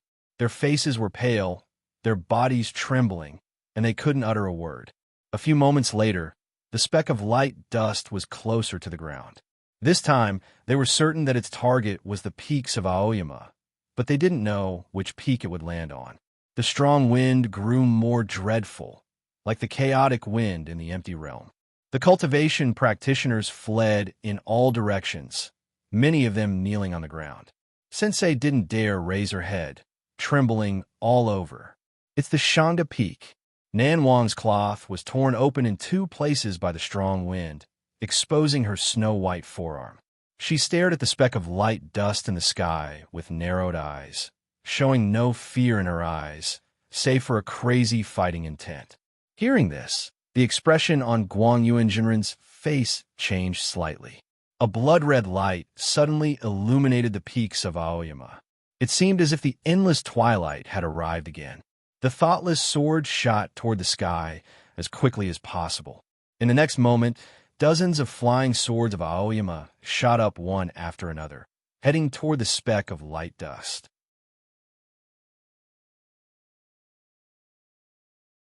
Chapter 702. By this time, many people had already guessed what the seemingly faint light dust was, even though the answer was inconceivable. What else could they do then? They could kneel down to express their submission and welcome the enemy. No, they could still fight. Jing Jiao and the Dead Dog were still in the Hermit Peaks, the most powerful fighters of the Aoyama sect at the moment.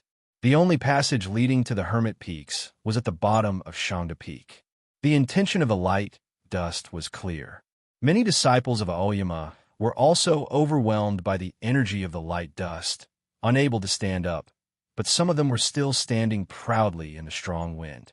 They included Nan Wang, Guang Yuanjinren, and Chun Yutian, Zhao Liu, Gu Qing, Yuan Shu, Guanan Shan, Rizhui, Gu Han, Yao Songshan, and Lei Il Qiang, and the disciples of the second generation. It was not that they were not fearless. It was because the Aoyama sect practiced the sword work, and that was all. The blood-red light of the thoughtless sword illuminated the peaks of Aoyama. Soon after, more sword lights appeared, heading toward the light dust one after another. Dozens of sword lights appeared in the sky. It was a magnificent scene. Seeing the scene, the immortal Tan sighed, seemingly feeling sympathetic. Though Zhao Liu's cultivation state was not as high as that of Guang Yuanjinren and Nan Wang, the thoughtless sword was the fastest flying sword in Aoyama. As such, it flew to the highest point in the sky and arrived in front of the light dust. Crack! It sounded like a lightning striking down from the high sky, and everybody could hear it clearly. It was obviously the sound of a hard object breaking apart. Had the thoughtless sword been broken? The problem was that the thoughtless sword was an immortal class flying sword, an important treasure of the Aoyama sect.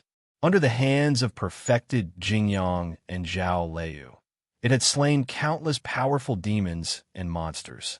How could it be broken with just one blow?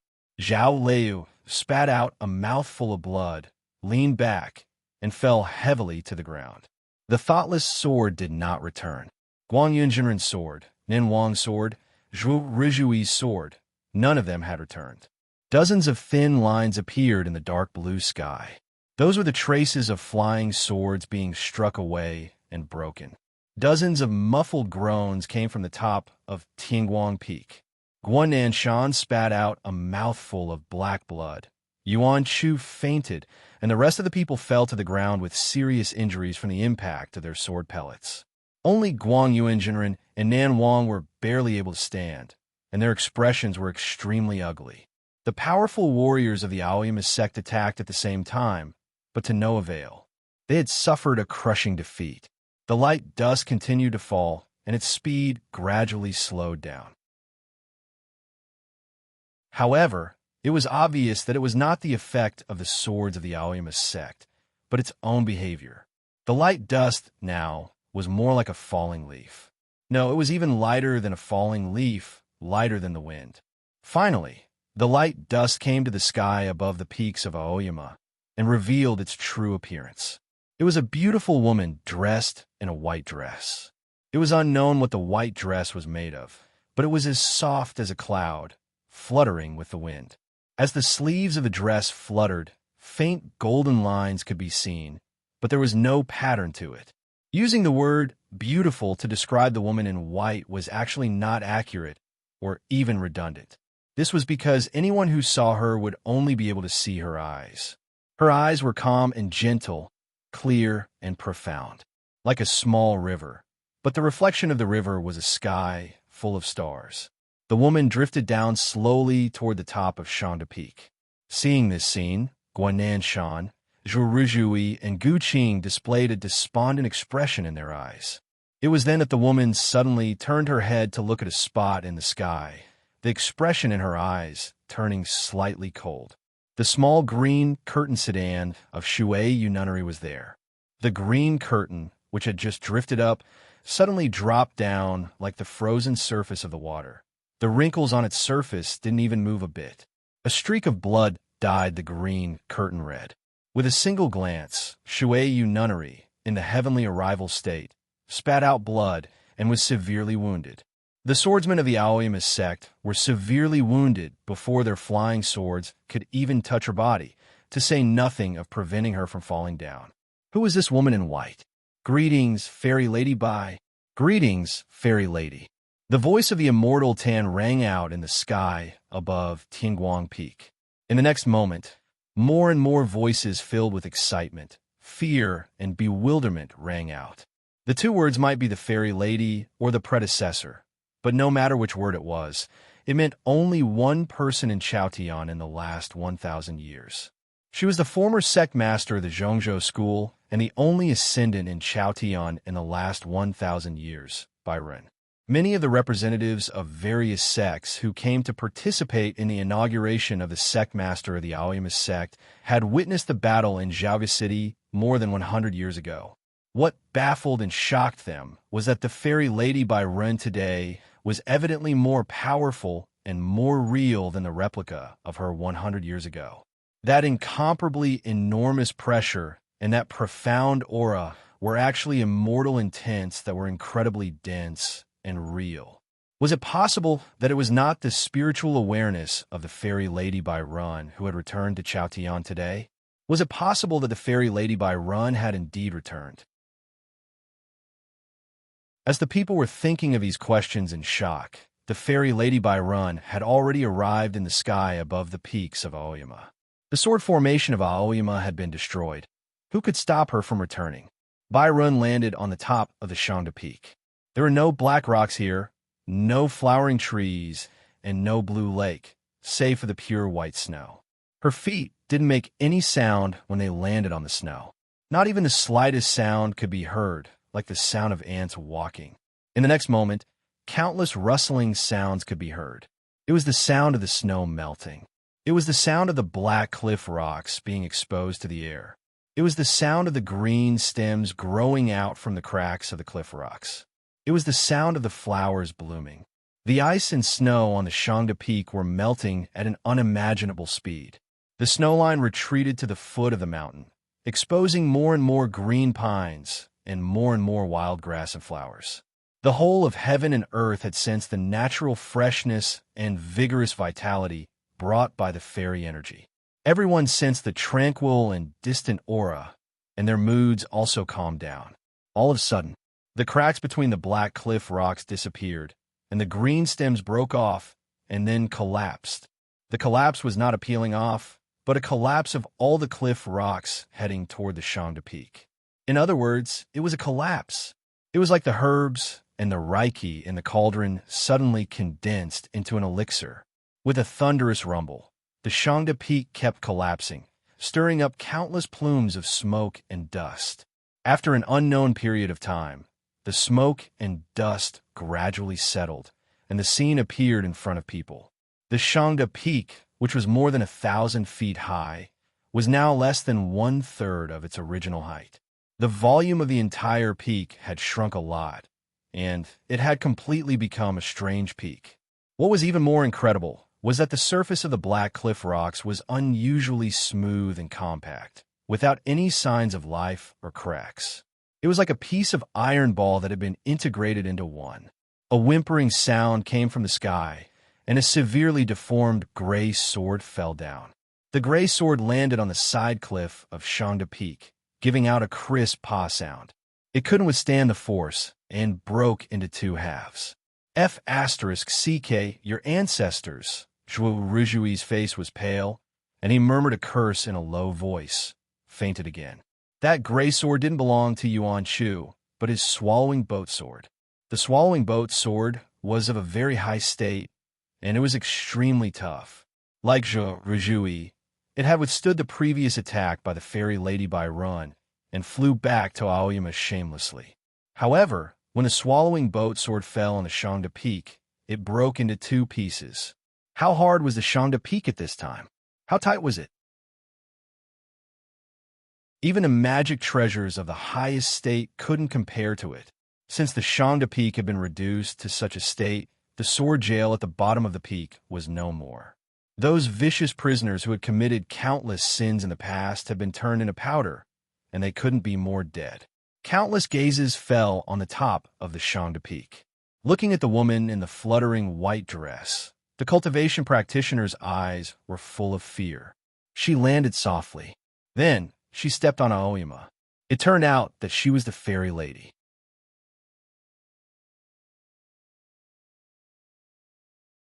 Chapter 703. Zen Master left the Buddha seat and walked to the door-sill of the small temple.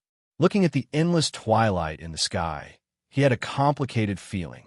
Yet, the feeling of disappointment and joy didn't last long before they were replaced by shock. For a world, the most shocking thing was not the departure of someone. It was because it happened almost every day, even if it was Taiping Jinren who left that day. The most shocking thing was that someone who had left this world came back to it. It was because such a thing had never happened before. The twilight had faded away, and a thin black line appeared in the highest part of the sky in the south. He knew that it was the passage through which the fairy ladies came back. His countenance grew grave. In the next moment, the spiritual awareness of the queen came out from the icy peak in the deep part of the snowland and reached his awareness, making the expression on his face even more interesting. The spiritual awareness of the queen of the snowy kingdom was full of curiosity and eagerness. It was evident that she wanted to go to the south and fight the fairy ladies who had returned. Zen Master stepped on the door-sill with his bare feet and shot up to the sky. He said to the deep part of the snowland urgently, "First of all, you shouldn't have left the snowland. Second of all, we have agreed that I'll owe you a favor if you don't do anything this time." The spiritual awareness of the queen of the snowy kingdom was full of disdain. Zen Master took a deep breath and said, "It's not a favor from me, because I know you don't like it. It's a favor from Chao Yuan." After a moment of silence, the spiritual awareness of the queen of the snowy kingdom returned to the icy peak reluctantly. Zen Master felt relieved. He returned to the small temple after wiping off the sweat on his forehead. If the queen of the snowy kingdom had gone to the south to fight the fairy lady by run, half of this world would have been destroyed, no matter who won. The sky in the underworld was still dark. The wind was growing weaker. The seawater was decreasing, and the green smoke was not as abundant as before. The sight on the banks of the underworld river had gradually become clearer. The flames in the underworld river were still emitting heat and a dark red glow, resembling the twilight. A dazzling saber light sliced through the over 10 miles long flames, sliced off a cliff, and then retracted into the hand of the Buddha. "You're not in a good mood right now. Are you sure you want to fight with me?" Chao Yuan took a deep breath and said this while looking at a cliff platform in the deep end of the Black Mountain, his voice sounding like the ringing of a bell. Several wisps of green smoke separated from the surface of the Netherworld River and entered his stomach as he inhaled. Standing by the edge of the cliff platform, the Underworld Master remained silent for a long time while looking down at the chaotic battlefield full of deaths and the fading green smoke. The faint light slowly refracted on his translucent face, just like his gloomy and sorrowful mood. "Is Sir really dead?" Suddenly, an unimaginably huge vibration came from the abyss, like a heavy hammer falling in the sky of the underworld, and many cliff rocks fell. The Underworld Master lifted his head abruptly to look in that direction. The glows on his face had increased abruptly, and his expression grew grave. The soldiers risking their lives fighting on the banks of the Underworld River and the swordsmen of the Underworld who were about to sneak attack Chao Yuan had also sensed the tremendous and dreadful energy, a terrified expression showing on their faces. It was an existence that they could not imagine. It was a pressure that they instinctively wanted to avoid. Looking at the dark sky, Chao Yuan had an incredulous expression on his face as he mumbled, "6 movements of heaven and earth. The fairy lady has returned," said the Underworld Master with a terrible expression. thinking of the scenic cloud bell in Tong Yan's hand and the grand priest who had suddenly disappeared on the battlefield. His mood grew exceedingly heavy. What was the Zhongzhou school planning? Since they had invited the fairy lady back, there was no need for them to plan anything. As soon as the fairy lady by Run returned to the human world, she stomped on the bottom of Aoyama. However, most of the cultivation practitioners who looked at her in astonishment didn't understand why her target was Shanghai Peak instead of Tianguang Peak. If the fairy lady didn't want to be involved in too many killings, she could have chosen the Sword Peak or other places. The peak masters of Aoyama's sect were the only ones who knew the reason. It was because the sword jail was at the bottom of Shangda Peak, and the only passage leading to the Hermit Peaks was in the sword jail. The fairy lady by Run had turned Shangda Peak into a rock harder than a magic treasure, which was tantamount to destroying all the prisoners in the sword jail along with the sword jail itself. As a result, the passage was completely blocked. Dead Dog and Jingjiu were the most powerful fighters of the Aoyama sect, and they were probably the only ones who could cause some trouble for the fairy lady by Ren. Those who could cause trouble for the fairy lady must be the most outstanding figures in Chaotian. Lien Sanyue was dead, Lu Xi was dead, and Chao Yuan was severely wounded. Jingjiu and Dead Dog were sealed in the Hermit Peaks. Even though Jingjiu was the all-in-one sword and possessed the sharpest sword in the world, how could he break through the Shangda Peak formed by the fairy lady by Ren's magic? As such, who else could cause some trouble for the fairy lady by Ren? The ocean of clouds dispersed abruptly. A few cloud boats of the Zhongzhou school showed up, casting a huge shadow on the peaks of Aoyama. The cultivation practitioners were astonished, and they ascertained that all of this was a plan prepared by the Zhongzhou school. Many gazes were fixed on the immortal Tan and the patch of cloud and fog by his side. The Zhongzhou school had predicted that Taiping Zhenren would show up at the grand ceremony of the sect master of Aoyama, and that he and the immortal Jingyang would both be wounded, which might even affect the sword formation of Aoyama. As such, they asked the fairy lady by Ren to come back to the human world. But why did she come back to this world? She was not the replica of the fairy awareness, but the fairy lady herself. After the passage leading to the Thunder region was closed, would she be able to ascend again? Though it was important for the Zhongzhou school to suppress Aoyama and unify Chaotian, it was nothing in comparison to ascension. Why did she come back? Looking at the woman in the ruffling white cloth on the top of the Shangda Peak, the cultivation practitioners felt bewilderment and awe in their eyes. Taiping Zhenren was dead. The fairy lady by Run had come back. The situation in the cultivation world and the history of Chaotian would change completely from that day on. But what was the purpose of all this? Taiping's method is a bit radical, but his idea is correct. The world above the Thunder region is not the fairy world, but a dark and extremely cold and strange world.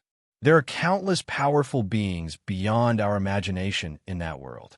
If they discover this world, they will destroy us at any moment.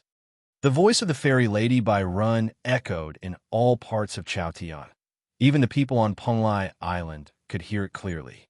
The energy of heaven and earth in this world will grow thinner as the number of ascendants increases.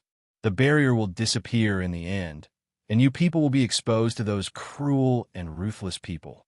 Jingyang's second ascension will bring great danger to us, so I have to come back to stop him. Taiping Zhenren had also said that Jingyang was the all-in-one sword body, so he would bring along an unimaginable amount of energy of heaven and earth when he ascended. The destruction of this world might be imminent. It turned out to be the reason. It sounded sensible. What a mess. It doesn't make sense at all. It was unclear when Zhuo Ruzhui had woken up. Looking at the woman in white on the top of the Shanghai Peak, he said in a mocking tone, "You said that the ascension of Senior Grandmaster would bring danger to this world, so you have to kill him. Why don't you disintegrate yourself and die, returning the fairy energy to this world first? Do you have a death wish?" asked the fairy lady by Run while staring at him. Her voice was calm, devoid of any emotion, and extremely nonchalant, but it evoked a complicated emotion in the ears of the people. Fear, nervousness, and sadness. This was the mantra of the Aoyama sect, but it was used by the Aoyama sect that day. Unfortunately, she was the fairy lady. The swordsmen of Aoyama, including Guang Yuanjinren and Nan Wang, were all wounded, and the dead dog and Jing Jiao, the two most powerful swordsmen, were sealed in the Hermit Peaks. How could the Aoyama sect fight back? I'm the guardian of this world, so I'm also the guardian of you. Looking at the swordsmen of Aoyama on the top of the Tianguang Peak, the fairy lady by Run said calmly, I won't kill you, including Jingyang. Zhao Liu stood up with the help of Cain Yang. You've already killed him once, she said while staring at the fairy lady. He had already ascended at the time. If I didn't kill him, I wouldn't be able to stop him from leaving. The fairy lady by Run continued nonchalantly. Since he hasn't ascended yet, I don't need to kill him. All I need to do is to lock him in the Hermit Peaks forever. The black passage in the sky was closing up slowly, swallowing the light in the surroundings. The fairy lady was in the sky. The sunlight was gone, and the stars shone on the world. The night had arrived earlier than usual. All of a sudden, the stars in the sky grew dimmer. A voice rang out. It was as calm and tranquil as water, but it was also resolute. I don't like being trapped in a place, no matter if it's the bottom of the well or this world. I'll get out. Nobody can stop me, not even my big brother. Countless people looked toward the source of the voice in astonishment. On the top of Tianguang Peak, the round turtle was chewing a piece of starlight slowly. The cracks on the square monument on its back grew deeper and deeper. All of a sudden, boundless starlight spilled out from the center. Crack! The square monument broke into pieces all of a sudden. The bright starlight illuminated the top of the peak. Everybody closed their eyes reflexively. In the next moment, a black dog as large as a mountain appeared under the starry sky. Treading on the silvery clouds, the dog looked at the fairy lady by Run on the top of Shangda Peak coldly. Jing Jiao was standing on the dog, holding a white cat covered in blood in his arms. Along with the sound of rolling, crushed stones, Fong Jingtian and 3 aged cultivation practitioners walked out from the starlight one after another. It turned out that the square monument was another exit of the Hermit Peaks. The people present recognized Fong Jingtian, who had the fluttering silver eyebrows, but none of them had any impression of the 3 aged cultivation practitioners. A shocked and uncertain voice rang out. You are Senior Master Cheng of Machin Peak? Emochi looked at an aged cultivation practitioner, his eyes full of astonishment as he exclaimed, You are still alive? Soon after, a few more shocked voices rang out. Senior Master Liu, Lei Poyin said that you had failed in your ascension and perished. How come? How come you are still alive? Elder Mian, are you Elder Mian? It was you who guided me into Aoyama 600 years ago. Hearing these voices and sensing the profound energy exuded by the 3 aged cultivation practitioners, the cultivation practitioners of various sects were shocked again. The fairy lady by Run had come to the world, and Guang Yuanjinren, Nan Wang, and other swordsmen of Aoyama were all severely wounded and unable to fight anymore. The situation in Aoyama was in a mess, and it was on the verge of being wiped out. But Jing Jiao and the dead dog had come out in the blink of an eye, and 3 figures in the heavenly arrival state had come out. Was this the power of a major sect with a history of tens of thousands of years? What was the point of the Zhongzhou school setting up this scheme? What was the point of the fairy lady by Run turning Shangda Peak into a dead magic treasure? Could it be that the Green Mountain sect had predicted all this? Countless shocked gazes fell on the ocean of clouds and Jing Jiao, whose white cloth was fluttering. You come back. I'm a bit disappointed. He said this while looking down at Bai Ron.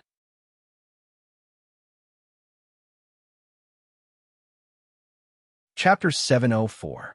There was a black line among the stars in the sky, leading to a distant and unknown world. At the other end of the black line was the Shangda Peak, on which stood a fairy man who had returned from that world. The ocean of clouds glinted silvery under the starlight. Dead Dog stood on the ocean of clouds in silence, looking like a rock floating on the surface of the ocean, giving off a feeling that he was unshakable. Jingjiu said this calmly as he stood at the highest spot while holding Ada in his arms. He looked down at that ferryman and said this calmly. It was believed that nobody would ever forget this scene or this moment. The fairy lady by Run looked at Jingjiu, a faint smile showing on her face. The expression in her eyes was calm and mild, but it was a calmness as if she was looking down at the common people from a higher position. In her eyes, the figures in the heavenly arrival state like Shui Yu Nunnery and Nan Wang were all children and her subjects. It wasn't until then that she revealed a hint of her true emotion. It was not because Jingjiu was standing at a higher position than her, but because he had stood at the same height as her before. "Have you predicted that I would come back in my true body?" she asked Jingjiu softly. "I have predicted this possibility, but I don't want to see it happen.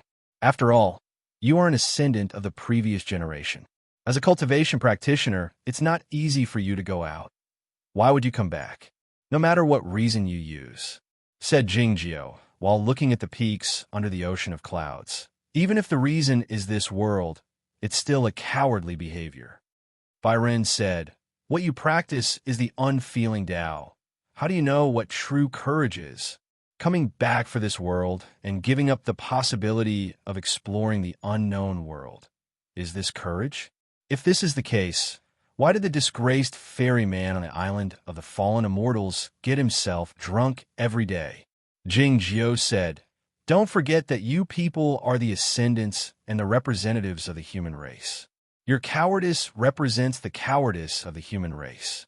The stars in the night sky looked down at the ground silently, and the people looked at the ocean of clouds and Jingjiu in his fluttering white cloth, feeling a strong sense of awe in their hearts.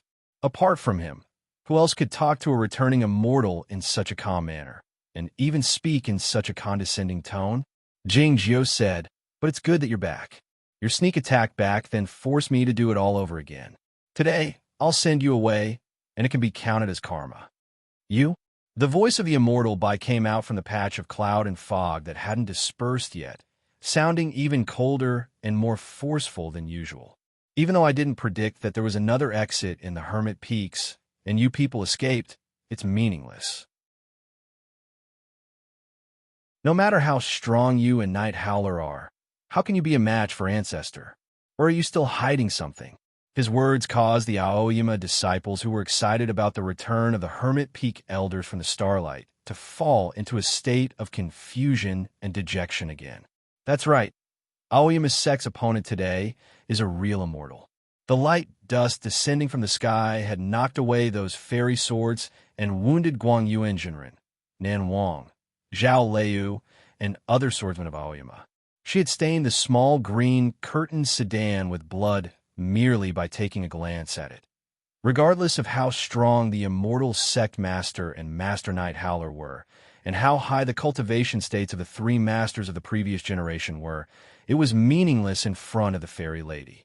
Even if all the swordsmen of Aoyama's sect were killed tonight, they could at most buy some time, but they couldn't change the situation. Even if the Broadsword King, Zen Master, and Bu Qiuxiao came to their aid, it would still be impossible. There was no ascendant in Chaotian at the moment, so nobody was a match for the fairy lady by Run. If there were any ascendants in Chaotian, why would he stay in this world for so long?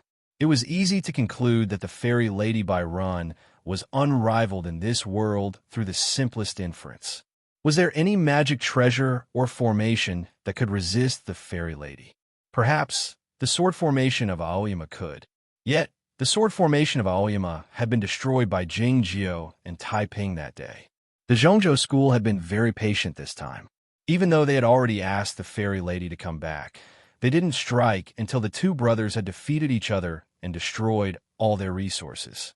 Was it possible that the Aoyama sect would be destroyed by internal strife like all the other powerful sects in history? What else could the Aoyama sect do then? On Yunqing Peak, standing amid the flying swords in the sky, Ping Yongka looked at the distant Shangda Peak and the fairy lady with a pale face and trembling from head to toe. His hands trembled even more violently. He kept on releasing the sword wheels in an attempt to rearrange the flying swords in the sky into a formation. However, the sword formation of Aoyama was an unparalleled lethal formation that had been constructed by the grandmasters of many generations. No matter how talented he was, there was no way he could accomplish it. The chaotic sword wheels kept on going back and forth between the cliff rocks and his mind. The more he tried, the more hopeless he felt. In the end, he knelt down on the ground helplessly. Jingyang, you're far from being my match right now. In order to avoid killing, you should just surrender. Lord Yishao, you've guarded against the demons and evildoers for 10,000 years for the humans. You've done a great service, so I don't want to kill you. None of you is my equal. Nobody is my equal. The voice of Byron spread throughout Chaotian again. This was the true fairy voice. It was always nonchalant and unquestionable. It was the so-called supremacy in heaven and earth. It was not an unbeatable state. It was an untouchable state. Really? Jingjiu rubbed Ada in his bosom and put him on Dead Dog's body. Jingjiu straightened his body and said to Byron, I don't think so. A thudding sound could suddenly be heard in the deepest part of Shangda Peak. A clear crack appeared on the smooth and black surface of the cliff. The current Shangda Peak had been compressed into a pile of fine iron under the effect of Byron's fairy magic, which was as compact as a magic treasure. Even the flying swords of the fairy state couldn't break it open. But why did a crack appear on it? The crack extended to both sides at a high speed, growing wider and deeper. Along with the dreadful sounds of friction, countless black particles shot out from the crack. Crack! The Shangda Peak had cracked open. Byron disappeared from the peak top and arrived in the sky a few miles away in the blink of an eye, turning into a speck of light dust. She was indeed a fairy lady who had returned. Her speed was many times faster than that of Jingjiu when he wielded the underworld fairy sword. Yet, she was not the fastest swordswoman in this world.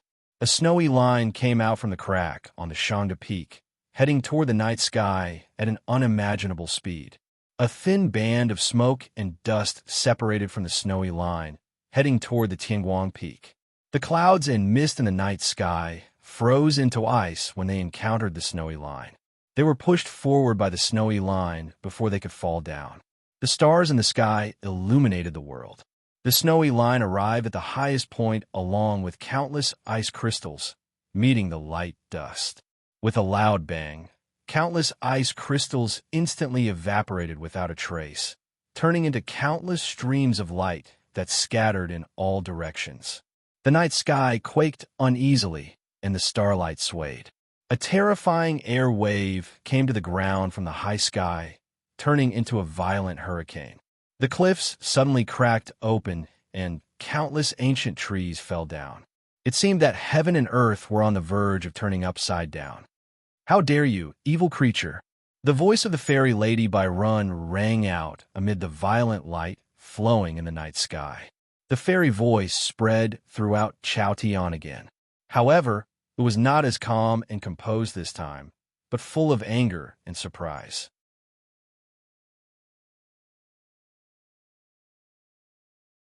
Chapter 705. As soon as the snowy line came out from the crack on the Shangda Peak, a thin gray line came out from it, resembling a thin vine that extended out inadvertently during the growth of the flowers and plants. The gray line headed toward the Tianguang Peak, startling everybody on the peak top. Guang Yuanjinren and Nan Wang were alarmed despite their astonishment. Zhuo Ruzhui hid behind the round turtle as quickly as he could. Gu Qing stood in front of Cain Yang and Zhao Liu to shield them. Fortunately, the gray line was not lethal. Along with a thudding sound, a hole appeared on the cliff wall of the Tianguang Peak. The mountain rocks fell down in a rustling sound. Lu Shui lay on the broken rocks, clutching his chest.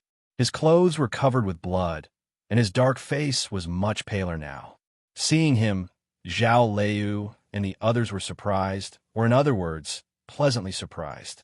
When Jingjiu and the dead dog came out from the Hermit Peaks, they didn't bring Lu Shui with them.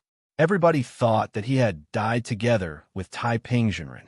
Even if he was still alive, it was impossible for him to survive after being trampled on the Shanghai Peak by the fairy lady Byron. Unexpectedly, he was still alive, and the owner of the snowy line didn't forget to throw him back to the Tianguang Peak when she fought with the fairy lady. What is going on? Who is over there? Rizhui came to the front of Lu Shui as quickly as possible and asked urgently, "That person is so powerful. Is he the Grandmaster Daoyuan?" The energy exuded by the snowy line was evidently higher than all the cultivation states in Chaotian, and was even close to that of the fairy lady. Otherwise, the fairy lady by Run couldn't have gone to the high night sky. Rizhui couldn't figure out why the Aoyama sect had such a formidable figure. As such, he made up a story reflexively. Thinking of this possibility, he couldn't help but curse, wondering what was wrong with the Grandmaster and Grandmaster, these two freaks. Why did they dare to imprison anyone in the sword jail? Did the Aoyama sect really have the habit of betraying the Grandmaster and Grandmaster? Lu Shui didn't know that Rizhui had thought so much in such a short time. He said in a daze, "That wasn't an elder of our sect." Rizhui looked at the snow line in the night sky and felt the vibration coming from the night sky far away. He said in shock, "What the F***CK? Even the immortals couldn't suppress him. Who the hell is this?" Everyone's eyes were focused on the streams of light and the ice crystals shooting out in the night sky. Even though they were dozens of kilometers away, they could still see them clearly. They almost occupied half of the entire night sky. The crowd was astonished, wondering who was the person above the snow line that dared to fight the immortals face to face, and could even last for such a long time. It was at this moment that the airwaves formed by the collision of the two enormous forces finally reached the ground, turning into a terrifying hurricane that swept across the mountains. The ocean of clouds was blown away in an instant, and countless rocks fell from the sky. Trees were snapped in half, and the cracking noises lingered in the air. At this moment, not only Rizhui, but the other cultivators had also taken shelter from the wind, not daring to fight against this aura that was as powerful as the power of heaven and earth. As soon as the whistling wind stopped, snowflakes began to fall. An unimaginably cold aura fell upon the mountains of Aoyama, and the stumps of the broken trees were instantly covered with a thin layer of frost. The snow line returned to the top of the Shangda Peak, and a tiny figure could be vaguely seen amidst the wind and snow. Over the past countless years, the Shangda Peak had been snowed all year round because of the cold veins under the ground and the flowing snow swordsmanship, but it had never been so cold. Accompanied by a pale, golden breeze, Byron slowly descended from the night sky. Her eyes were shrouded in golden mist, which was the remnant of the immortal aura. It was not hard to imagine that she did not suppress her cultivation state and strength in the previous battle. What was even more shocking and confusing was that a corner of her robe had been cut off, and when it fluttered in the wind, it sprinkled tiny specks of light into the night sky. The immortals who had ascended were the real bodies of the mortal world. Both their bodies and clothes were condensed by the aura of immortals. This indicated that she had also been injured in the previous battle. How could there be someone in this world who could injure an immortal? Looking at the tiny figure on the top of the Shangda Peak, Byron said in a cold voice, "Show yourself." This was also the answer that everyone wanted to know the most at this moment. Who was that person? The wind and snow gradually calmed down, melted into water by the omnipresent aura of immortals like the spring breeze, nourishing the mountains of Aoyama that had suffered countless damages today. The silhouette finally revealed its true appearance. Countless surprise cries broke out among the mountains and in the sky. It was because the figure they saw was not a person. It was a snowman. The snowman had a pair of black eyes, no mouth, nose, or ears, and her hair hung loosely behind her back. The snowman should be a girl. She was wrapped in a thick quilt, embroidered with phoenixes and flower branches. The quilt looked very old, and it was soaked with water dripping from its edges, looking like blood. If it was indeed blood, it meant that she had also been injured, and her injury was much more serious than that of the fairy lady by Ren. Anyone would find the snow girl adorable the first time they saw her, just like how Tong Yin and Qing had felt back then. Then, They would feel fear because this was the natural coercion of a high-level being. It was the same for the cultivation practitioners in Aoyama today, especially those who had vaguely guessed the origin of the snow girl. Their faces turned pale, and they wanted to flee instinctively. Is this the descendant of the queen of the snowy kingdom that you brought back from the snowland? You people have raised her in the sword jail. Aren't you worried that she will bring a catastrophe to the human race? The stern voice of the immortal Tan suddenly burst out. Upon hearing this, there was an uproar. Those cultivation practitioners who hadn't guessed the origin of the snow girl were even more shocked. The queen of the snowy kingdom had given birth to a descendant more than 100 years ago. This was a significant event that everybody in Chaotian knew. The queen of the snowy kingdom and her descendant had a ruthless fight, and in the end, her descendant was driven out of the snowland. As far as the cultivation circle knew, the descendant of the queen had been killed by Zen Master. Was she still alive? According to the immortal Tan, the Aoyama sect had raised this dreadful monster in the sword jail the entire time. What did the Aoyama sect intend to do? Even the Bloody Demon Church didn't dare do such a thing back then. But your Aoyama sect has been doing it. What kind of leader of the orthodox cultivation sects are you? The immortal Tan sighed while looking at Jing Jiao. In order to compete with our sect, you people don't even care about the safety of the human race. Jing Jiao didn't respond to this question. It was probably because he thought it was boring. Yet, Zhuorizhui didn't think so. He said indignantly, "The Zhongzhou school has even called back the fairy lady. Is it too much for us to ask for help?" It was of course too much. The war between the Zhongzhou school and the Aoyama sect was ultimately a matter for the human race, but the Snowy Kingdom was the greatest danger for the human race for many years. The Aoyama sect had raised the Snow Girl in secret, which was considered a heinous crime. The golden smoke in by Ren's eyes grew brighter as she exclaimed, "Even your mother is not my equal. Do you think you can stop me?" She was the guardian of Chao Tian, and what the Aoyama sect had done had truly enraged her. She wouldn't allow the Snow Girl to live any longer. The Snow Girl had never shown any emotion, at least she had never shown it, even when Bai Run called her an evil creature a moment ago. It wasn't until she heard this that a gleam suddenly flashed in her eyes that were as black as inkstones. Did it represent anger or disdain? She reached out her hand to the neckline and took off the heavy cotton quilt. She looked like a general taking off the blood-stained overcoat on the final battlefield. Countless surprise screams broke out among the peaks of Aoyama. The Snow Girl punched at the night sky. Her fist was very small and white, looking like a cute snowball. Yet, there was nothing more formidable than this fist in heaven and earth. The whirlpools in the thunder region suddenly glowed, but no thunder or lightning struck down. A great deal of strong wind whipped up among the peaks and then gathered at one point, as if it would pierce through the night sky. Bai Run reached out her right hand and slapped at the top of Shanda Peak. Boom! The stone forest at the foot of Tianguang Peak was collapsing, kicking up a great deal of smoke and dust. Both the monkeys on Shenma Peak and Shuriwa Peak had gone to the cliff near the sword-washing stream, not daring to make a sound. Shangda Peak, which had been strengthened by the magic of the fairy ladies, had disappeared, or in other words, had sunk to the bottom of the earth. The Snow Girl's body kept on dripping water, wetting the black ground under her. The water had turned into ice in an instant, and then the snow had fallen down. Everybody could sense that her energy and energy were much more powerful than before. The golden specks of light drifted down from the night sky. The water was blood. The golden specks of light were also blood. The cold intent was blood. The fairy energy was also blood. It depended on who had shed more blood. It seemed that the fairy Lady Bai Run was not a match for the Snow Girl in this earth-shattering head-on confrontation. Standing in the night sky, Bai Run looked at the Snow Girl on the ground in silence for a long time. "Who the hell are you?" she asked suddenly. "She is not the daughter of the queen. She is the queen of the Snowy Kingdom."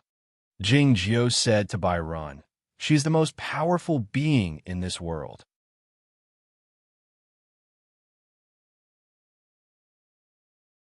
Chapter 706. 118 years ago, The icy peak in the north of the continent shook uneasily, all the way to the edge of the snowy plains. The broadsword king Chao Yuan and the Zen master spent a long time looking at the small temple in White Town and ascertained that it was a small one. And so, Zen master went. The scriptures filled the sky, and the mirror of light covered the sun. That snowy dust thus disappeared.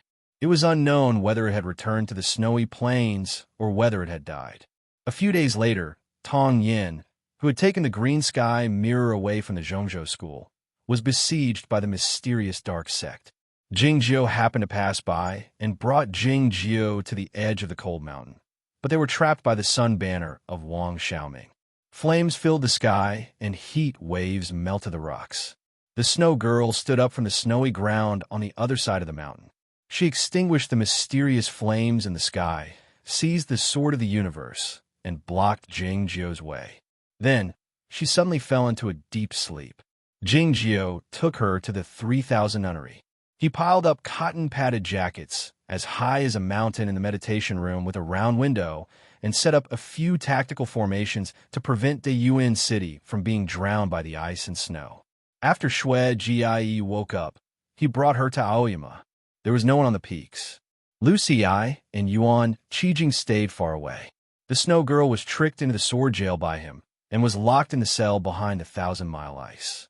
Except for him, Lu Xi and Yuan Qijing, everyone else thought that the snow girl was the daughter of the queen of the snowy kingdom. Even Taiping Jinren and Zhongzhou school, who had guessed this through certain traces, thought that this was the whole truth of the matter. Only Jing Jiu knew from the beginning that this wasn't the case. The snow girl was the queen. If he didn't say anything, he would just pretend that he didn't know. Seeing that he didn't want to expose her, Xue Jie pretended that he didn't know. It wasn't until 118 years later that she revealed her true identity. The fairy lady by Run claimed that she was the most powerful being in the world and that no one could rival her. Jing Jiu's words meant that she was wrong. The strongest existence in this world had never been the cultivators of the human clan, including him who had once ascended, but the queen of the snowy country. Countless gazes fell on the short figure of the snow girl, filled with terror and fear. No matter which sect the cultivators were from, they subconsciously moved further away in the night sky and on the floating clouds. The hard and compact black cliff stones on the ground were covered with ice and snow, just like the snowy plains of the north. Xue Jie stood on the snowy ground, ignoring those cultivators. She looked at Bai Run in the night sky, her eyes cold and indifferent. She was petite and cute, but she exuded an unimaginably powerful aura. She stood on the ground like a little snowman built by a naughty child at the end of the street, but she suppressed the imposing manner of Bai Run in the sky. It was like a king overlooking his people from the city gate. It was like a grandmaster looking at the clouds. It was like a saint observing the world. No, none of these descriptions were accurate. She was heaven and earth itself, possessing an unshakable sense of stability and unattainable heights. Following her gaze, countless extremely thin snowflakes broke through the air and swept towards the white blade in the night sky. Seeing this scene, Qi Yin was shocked. Could this be the flowing snow sword art? In fact, there had never been such a powerful flowing snow sword art in the Shanghai Peak. Yuan Qijing couldn't do it even if he came back to life. The snowflakes in the thin streams were even more terrifying than those in the depths of the cold veins under the ground. Dozens of golden specks of light fell from Bai Ren's fingers. They were like grains of sand, evenly distributed around her body like stars, blocking the snowflakes coming from the ground. There were falling rocks everywhere in the peaks of Aoyama. Some of them were carried to a high altitude by the wind and fell down at this moment. They passed through the area where the golden light and the snowflakes confronted each other, disintegrating into fine powder like willow catkins without making any sound. The cultivators on the spot couldn't participate in a battle of this level. They could only watch in awe like those rocks, waiting for the final result in silence and nervousness. I was careless. Byron looked at the snow girl and said calmly, "But now that I know you are the eldest, I won't underestimate you anymore." The snow girl remained silent, but the cold intent exuded from her small body grew more and more dreadful. There were many stars in the night sky, devoid of any dark clouds. However, a violent snowstorm suddenly occurred, covering the peaks of Aoyama in a short time. As the countless snowflakes in the night sky were about to freeze by ruin on the spot, her body suddenly turned illusionary and reappeared a few miles away. Dozens of fine golden lights appeared in the night sky, and then gradually faded away. In the end, they turned into dozens of golden specks of light by her side. The snow girl looked at her again. The cold wind mixed with the ice crystals and snowflakes swept over. "I'm a fairy lady. Even though you are the highest being in Chaotian, what can you do to me?" The faint fairy voice echoed among the peaks of Aoyama. That extremely deep chill moved with it, like a large brush was constantly smearing foam in the night sky. The stars seemed to be frozen, but Byron couldn't do anything to her. The accumulated snow on the top of Tianguang Peak grew thicker. Even the cultivation practitioners with profound cultivation states couldn't withstand the cold intent of heaven and earth. They groaned painfully, their faces pale. Bai Rin came to the night sky above Tianguang Peak and said to Jing Jiao, "Is this your ridiculous plan?" She was a fairy lady who could travel freely between heaven and earth. Even though the snow girl had the formidable energy of heaven and earth, she couldn't do anything to her. Those indiscriminate attacks couldn't hurt her at all. They could only destroy this world. "You're wrong again." Standing in the wind and snow, Jing Jiao continued while looking at her. "Now that I've predicted that you would come back, I have to prepare a way to kill you." Hearing this, the people felt bewildered, thinking that if he were the immortal Jingyang who had ascended back then, he might be able to intervene in a fight of such a high level. But what could he do now? Countless gazes passed through the terrifying wind and snow and landed on Jing Jiao as he raised his right hand. It was then that the dead dog took a step back in the ocean of clouds slowly. A great deal of accumulated snow fell off his body, creating many holes in the ocean of clouds. The scene among the peaks could be vaguely seen through the holes. The peaks were all covered with snow, with only a few spots retaining the green color. A stream was flowing slowly through a green valley. There were many buildings by the stream, which were the hall of sword washing where the new disciples of Aoyama studied. There were manor caves and small courtyards built against the cliff wall on the opposite side of the stream, which were the residences of the young disciples. There were also many dense forests, which had been the new home of the monkeys on the Shima Peak. Under the sunlight, the sword-washing stream looked like a golden whip in the silence of the mountains, but looked like a silvery whip under the starry sky today. Regardless of whether it was a golden whip or a silvery whip, it was still a whip. Jing Jiao reached his right hand into the wind and snow, as if he was about to grab something. The sword-washing stream suddenly sped up, and the thin ice on the surface of the water cracked and disappeared, as if it were about to rise up from the ground. The cries of the monkeys, which had been silent for a long time, suddenly broke out, sounding disordered and shrill. They sounded nervous, excited, and even a bit savage and bloodthirsty. There was a cliff at the end of the sword-washing stream, which was the site of the inherited sword competition. Dozens of huge rocks were suspended above the waterfall, where the masters and guests of the peaks could sit and observe the competition. All of a sudden, those huge rocks drifted away from the surface of the water and gradually merged together, forming a long, round stone. The cracks on the surface of the stone looked like a piece of deer skin pieced together. If a giant from the alien land came to Aoyama from the huge whirlpool at this moment, this long round stone would be like a hilt of a saber for him. Jing Jiao suddenly clenched his right hand in the wind and snow, lifting it up with a heavy force.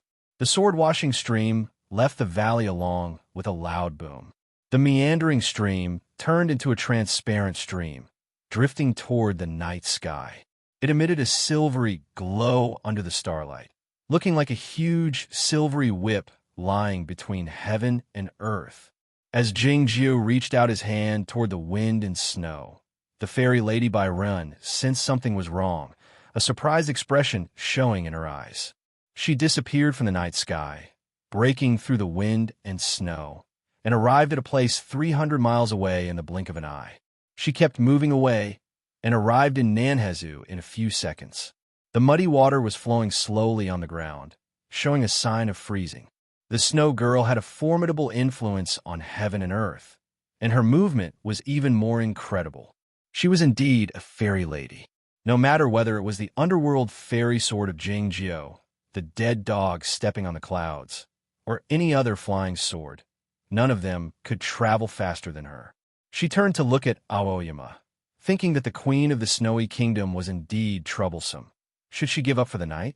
All of a sudden, the expression in her eyes changed slightly as she looked at the higher night sky. The starlight in the sky suddenly dimmed, as a huge, silvery whip lashed down from the empty realm. Huh! The silver whip completely disregarded her immortal mist movement technique, as well as the several tens of golden specks of light that contained supreme, immortal will, and it accurately struck her ankle.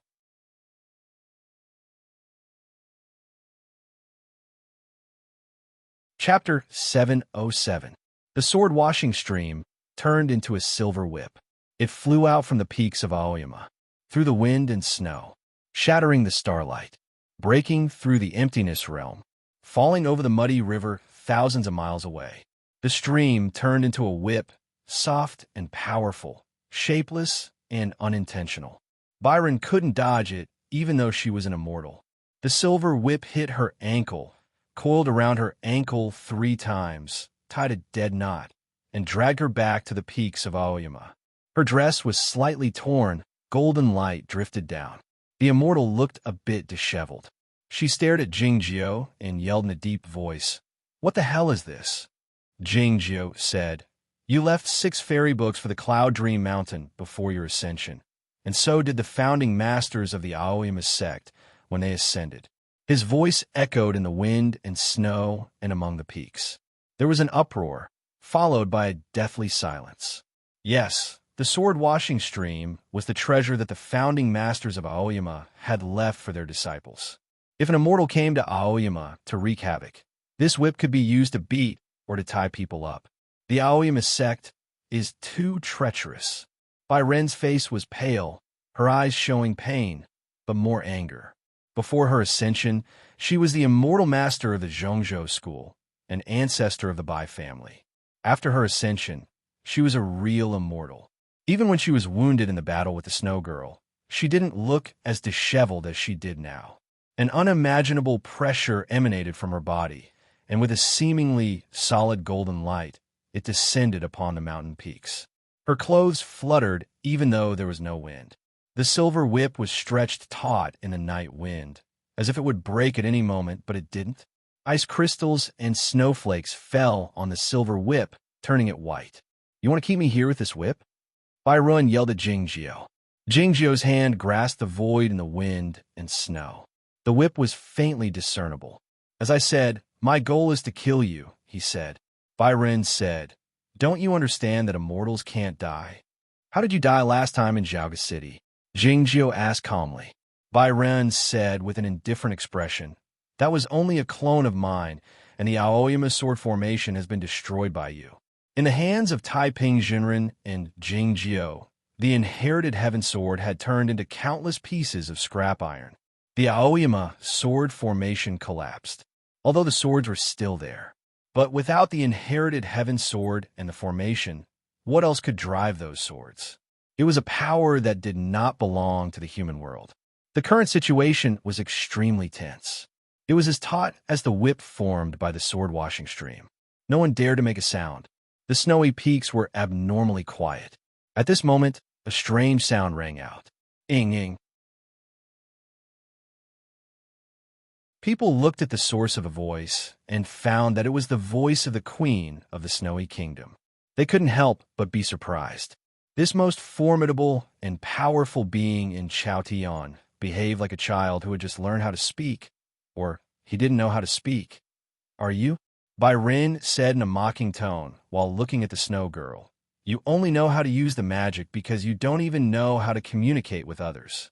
The magic of the Queen of the Snowy Kingdom was powerful enough to shake heaven and earth, but she had to find a way to turn her magic into a more effective attack if she wanted to kill the fairy lady outside heaven and earth. For the human cultivation practitioners, the method was the sword work or the magic methods. She had never learned the magic methods in her long life. It was probably unnecessary, because there was no life in Chaotian that could threaten her. Many people believe that the Queen of the Snowy Kingdom had no way to learn the magic methods due to the fairness of heaven and earth. But was it really the case? Rujui didn't look at the fairy lady by run in the night sky, nor did he look at the Queen of the Snowy Kingdom. Instead, he stared at a spot by the cliff's edge. Half of a gray flying sword was covered by the accumulated snow, which was the remains of his pitiful swallowing boat. He stared at the spot, not because he was reluctant to part with it, but because he found that the swallowing boat sword was quivering slightly and gradually coming out from the snow. Whoosh! The broken swallowing boat sword broke through the sky. In the next moment, those flying swords that had been scattered all over the place seemed to be guided by an invisible force, flying out from the snow and the cracks on the cliff's edge, heading toward a certain spot. On the top of Yunxing Peak, Ping Yongka's feet suddenly left the ground. In his panic, he found that the flying swords around him, which were in a mess due to the chaotic sword wills, suddenly became excited and headed toward the night sky in groups. Countless flying swords left the disciples of Aoyama and the peaks, heading toward the night sky. They looked like tens of thousands of silvery scales under the starlight. The sword formation of Aoyama seemed to be reborn at this moment. Countless flying swords headed toward the night sky. Tens of thousands of swords were pointing at the fairy lady. The Queen of the Snowy Kingdom herself was even faster than these flying swords. Looking at the approaching white blades with her hands behind her back, her eyes devoid of any emotion. Countless flying swords were behind her. At the moment, she looked like an unprecedented grandmaster of the sword work. She couldn't learn the magic methods of the human race. Back when she was at the 3,000 nunnery outside the Yuan City, she learned the inherited heaven sword merely by glancing at it twice. During the 100 years in the sword jail of Aoyama, she had learned all the sword styles of Jingjiu by relying on the 1,000-mile frozen sword formation in the passage. She was a being of the highest state in Chaotian. Neither Jingyang nor Bai Ren were qualified to talk about their talent in cultivation in front of her. Bai Ren's eyes were exceedingly bright, and she displayed a strong sense of vigilance. She intended to evade the rain of swords and the attack of the Queen of the Snowy Kingdom, but she couldn't get away from the whip in Jingjiu's hand. Crack! The snow girl came to the front of her and placed her hands on her shoulders at the same height. Seeing the cold intent in her dark eyes, Bai Ren knew that she was in a perilous situation. She let out an angry and crisp cry. The fairy voice sounded like a flute or a flute, and more like the wind and thunder, exploding in the night sky one after another. Countless golden rays shot out from her sleeves and mercilessly pierced through the snow girl's body. As soon as the clear water left her body, it was shattered by her powerful celestial sense and turned into mist. The fog was disturbed by the sword shadows. The sword whistled in the air.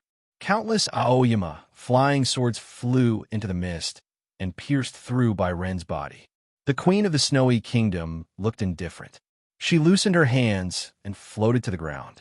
In the night sky, the fairy lady Bai Ren looked at her own body and raised her eyebrows. It seemed that she didn't understand what had happened. The next moment, the sky full of stars suddenly became extremely bright. The darkness of the night suddenly disappeared as if it was daytime. Immortal energy gushed out of Bai Ren's body, spreading in all directions like golden airwaves. At this moment, she was like the sun.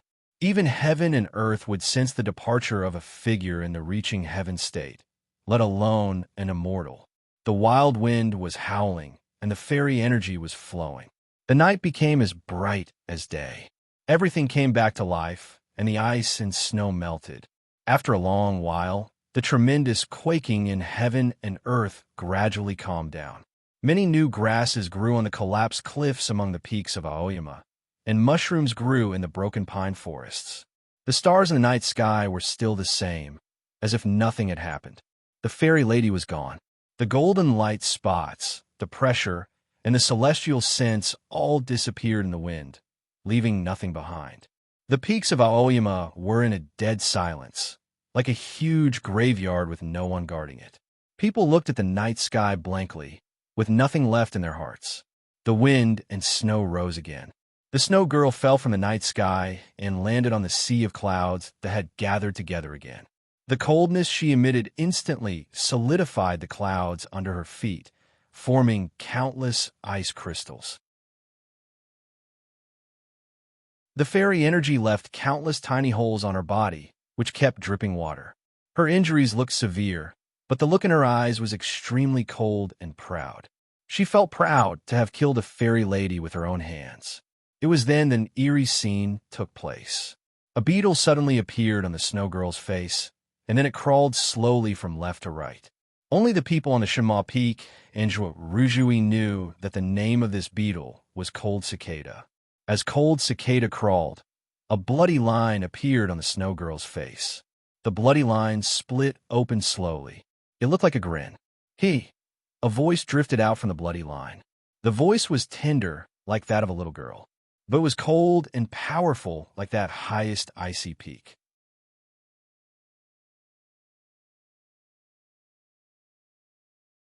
Chapter 708. The ice and snow covering the peaks of Aoyama were all melted by the fairy energy, as if spring had arrived. But they were soon frozen by the lingering cold energy, turning into the icicles hanging by the cliffs, reminding the people that the winter was not over yet. The icicles at the bottom of the cliff broke into pieces and fell to the ground. It was like the sound of a bell that brought the people back to their senses. It was then that some of them screamed in terror. Some of them started weeping bitterly. Some of them clenched their fists excitedly. But most of them remained silent because they were still in a state of shock and bewilderment. The fairy lady by Run was dead. The fairy lady was dead. The return of the fairy lady from the upper world had never been recorded in the records. And the death of the fairy lady, it was unheard of, and nobody dared think about it. Wasn't the fairy body more powerful than the golden body and almost indestructible? How could it be destroyed?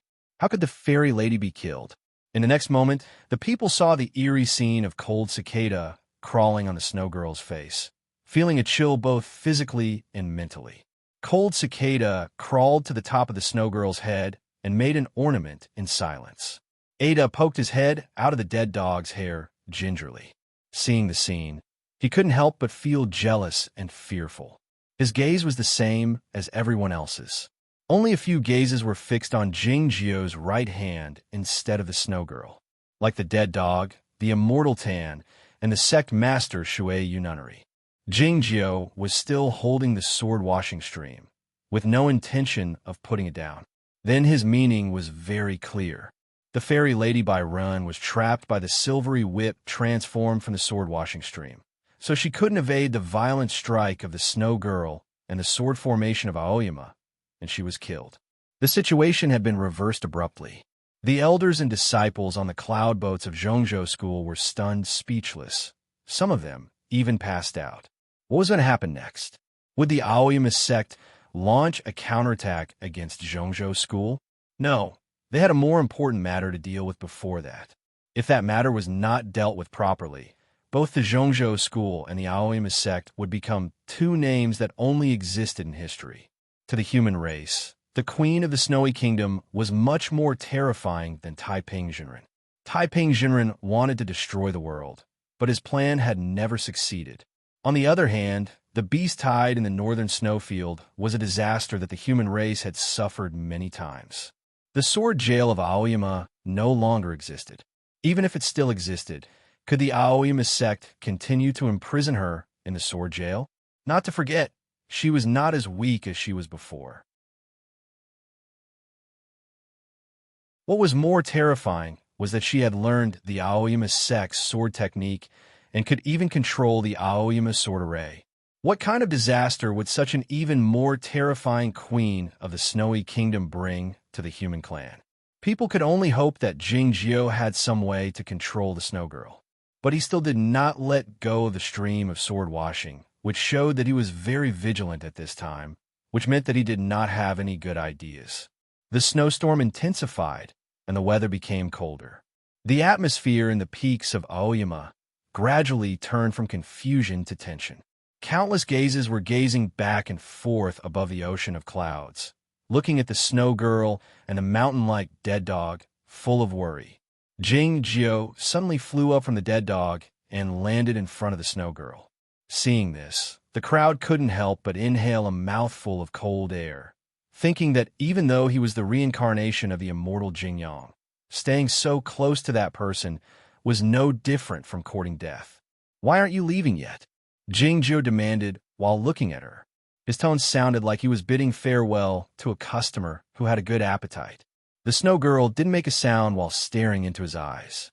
"You knew that I would snatch your inherited heaven sword after I came out, so you destroyed it on purpose, didn't you?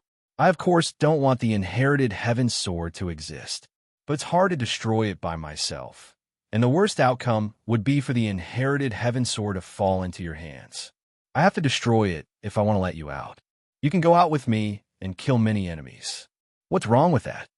"I have to go out, but I can only go out as myself, not as your sword." "It's a pity. Time is almost up." They looked at each other, communicating with their spiritual awareness. It was like what they had done in the snowland many years ago. The snow girl drew back her line of sight and looked at the night sky. The remaining fairy energy was still fluttering in the night sky, but it was so faint that only a being at her level could sense it clearly. A black line could be vaguely seen among the stars in the sky. It was the passage through which the fairy lady by Run came back. As time went by, the black line became more and more visible, indicating that the passage was closing or disintegrating. The snow girl took a deep breath. The gale kicked up again in the peaks of Aoyama, and it was even stronger than before. The accumulated snow in the pine forest and on the cliffs and peaks were all blown up by the gale, flying everywhere. Then, they were carried by the wind to the ocean of clouds and sucked into the snow girl's stomach. Shangda Peak had been flattened by the fairy lady, and the cold source under the ground had suffered a great deal of damage. With a cracking sound, a great deal of coldness crept out from the crevices of the cliffs and rocks, turning into countless ice crystals and arriving above the ocean of clouds. The snow girl had also sucked in all the spiritual energy from the cold source under the ground. A glint flashed in her black pupils. She seemed to be satisfied, her stomach bulging slightly. The elders and disciples of Shangda Peak were already in a bad mood, and they were even more furious now. If the cold source under the ground had been swallowed by this monster, how could they practice the snow-flowing sword style in the future? The expressions on the faces of the immortal Tan, Shui Yu Nunnery, and the others were grave. It was because they had vaguely guessed what the snow girl intended to do and understood why Jingzhou dared let her out. A cultivation practitioner suddenly screamed in terror. "What's going on in the sky?" The people followed his line of sight and found that the stars in the sky had suddenly disappeared, and a huge whirlpool appeared in the night sky. Countless thunders and lightning were hidden in the whirlpool, containing an unimaginable energy. It looked like a huge and terrifying eye gazing at the lives on the ground mercilessly. It was the thunder region above the empty realm. The whirlpool of thunder and lightning was the omen of the heavenly punishment. It's the heavenly punishment. Who is going to cross the heavenly punishment? The gazes of the immortal Tan and the others fell on the snow girl, feeling a bit shocked and relieved. The one who was going to cross the heavenly punishment was none other than her. The black line in the sky grew thinner and thinner, and it seemed to be on the verge of breaking apart. "Let's go," said Jingzhou. The snow girl was fully aware that this was the best opportunity for her and even the last one for her. She swallowed cold cicada into her mouth without hesitation and leapt up into the sky. The strong wind blew over her face, but it didn't blow off a single snowflake. The expression in her eyes didn't change at all, save for a determined expression. A few moments later, she had passed through the chaotic wind and arrived in the empty realm. Heaven and earth responded to her arrival. The whirlpool of thunder and lightning grew more terrifying, spinning faster and shooting out blue light rays. How could this heavenly punishment be so formidable?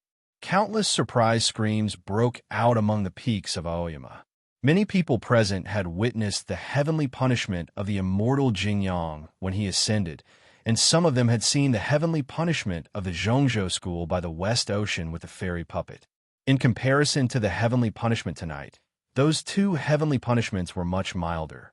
The whirlpool of thunder and lightning occupied more than half of the sky, exerting an unimaginable pressure on the ground. None of the cultivation practitioners dared stay in the sky. They stood in the mountains and looked at the whirlpool of thunder and lightning in front of them, feeling extremely terrified. There were at least tens of thousands of thunderbolts in the whirlpool of thunder and lightning, and any one of them was powerful enough to blast a figure in the heavenly arrival state into a puff of smoke. What would happen if all of them struck down at the same time? It's too powerful, Nan Wang said in a trembling voice while looking at the sky. The snow girl had already turned into a small white, flying upward in the narrow passageway.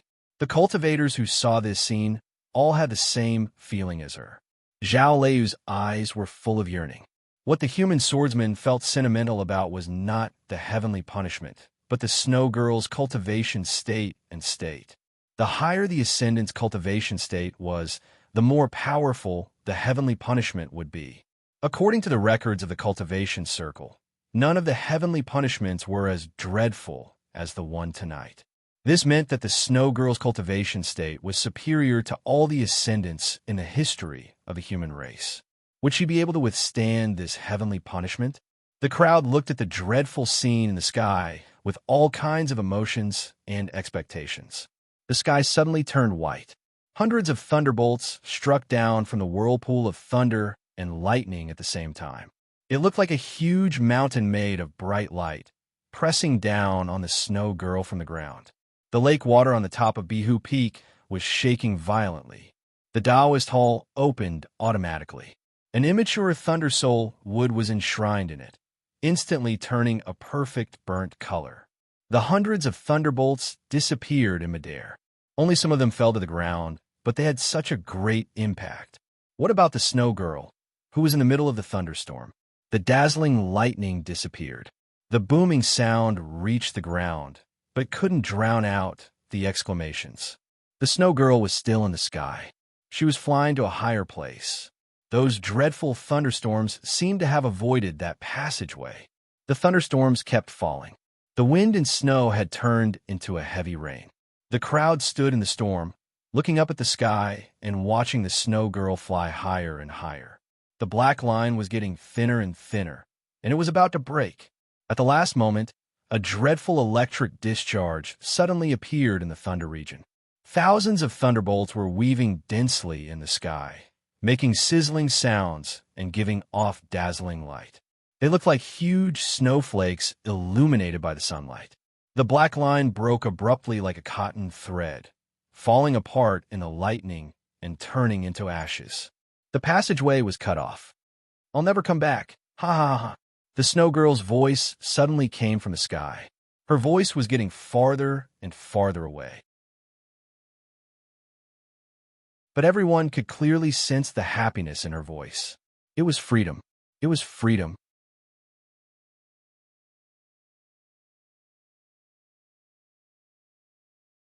Chapter 709. A long time later, the round turtle suddenly lifted his head and looked at the night sky. The dead dog took a look as well. Jing Jiu arched his eyebrows.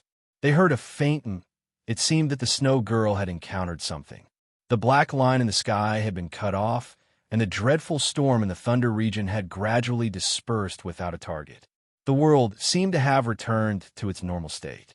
The faint lingered in their minds for a long time, like the distant thunder. The rest of them didn't hear the faint but they heard the last laugh of the snow girl and what she said. I can't believe she can speak human language, Zhua Rizhui murmured. Even he, who had a big heart, was shocked to the point that he was in a trance, to say nothing of the other cultivation practitioners. Countless gazes fell on the stars in the sky. The people felt a strong sense of emptiness. Taipingzhenren was dead. The fairy Lady Bai Run was dead. The queen of the snowy kingdom had ascended. What had happened that day was like a great many huge waves, assaulting their Tao hearts incessantly. They had seen the ocean, and the streams were chaotic. They had seen heaven and earth, and the universe was insignificant. At least, nobody knew what would happen to the cultivation practitioners of Chaotian because of what had happened that night. What the hell is going on? The king of Ozawa came out from the Wind Rain banner and asked Jingjiu in surprise. Jingyao, Duke Liu, and the others walked out from the River Mountain map, looking at Jingjiu. Why was the queen of the Snowy Kingdom, the most powerful and formidable in Chaotian, in the Aoyama sect, and why did she join hands with him to deal with the fairy Lady Bai Run? And she had ascended from the ground in the end. Jingjiu said, "The snow girl was born at the beginning of this heaven and earth. According to my calculation, the purpose of her existence is to ensure the stability of this heaven and earth. In a sense, she is the guardian of this world. It's ridiculous for Bai Run to say that in front of her." The deep and angry voice of a Kunlun sect elder came from between the cliffs. The Snowy Kingdom is a great enemy of the human race.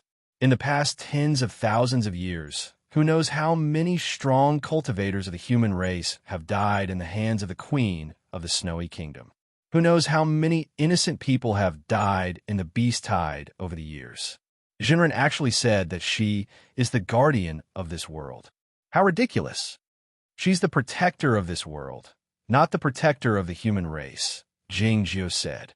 The meaning of this sentence was very clear. The expression of the Kunlun sect elder was extremely unsightly.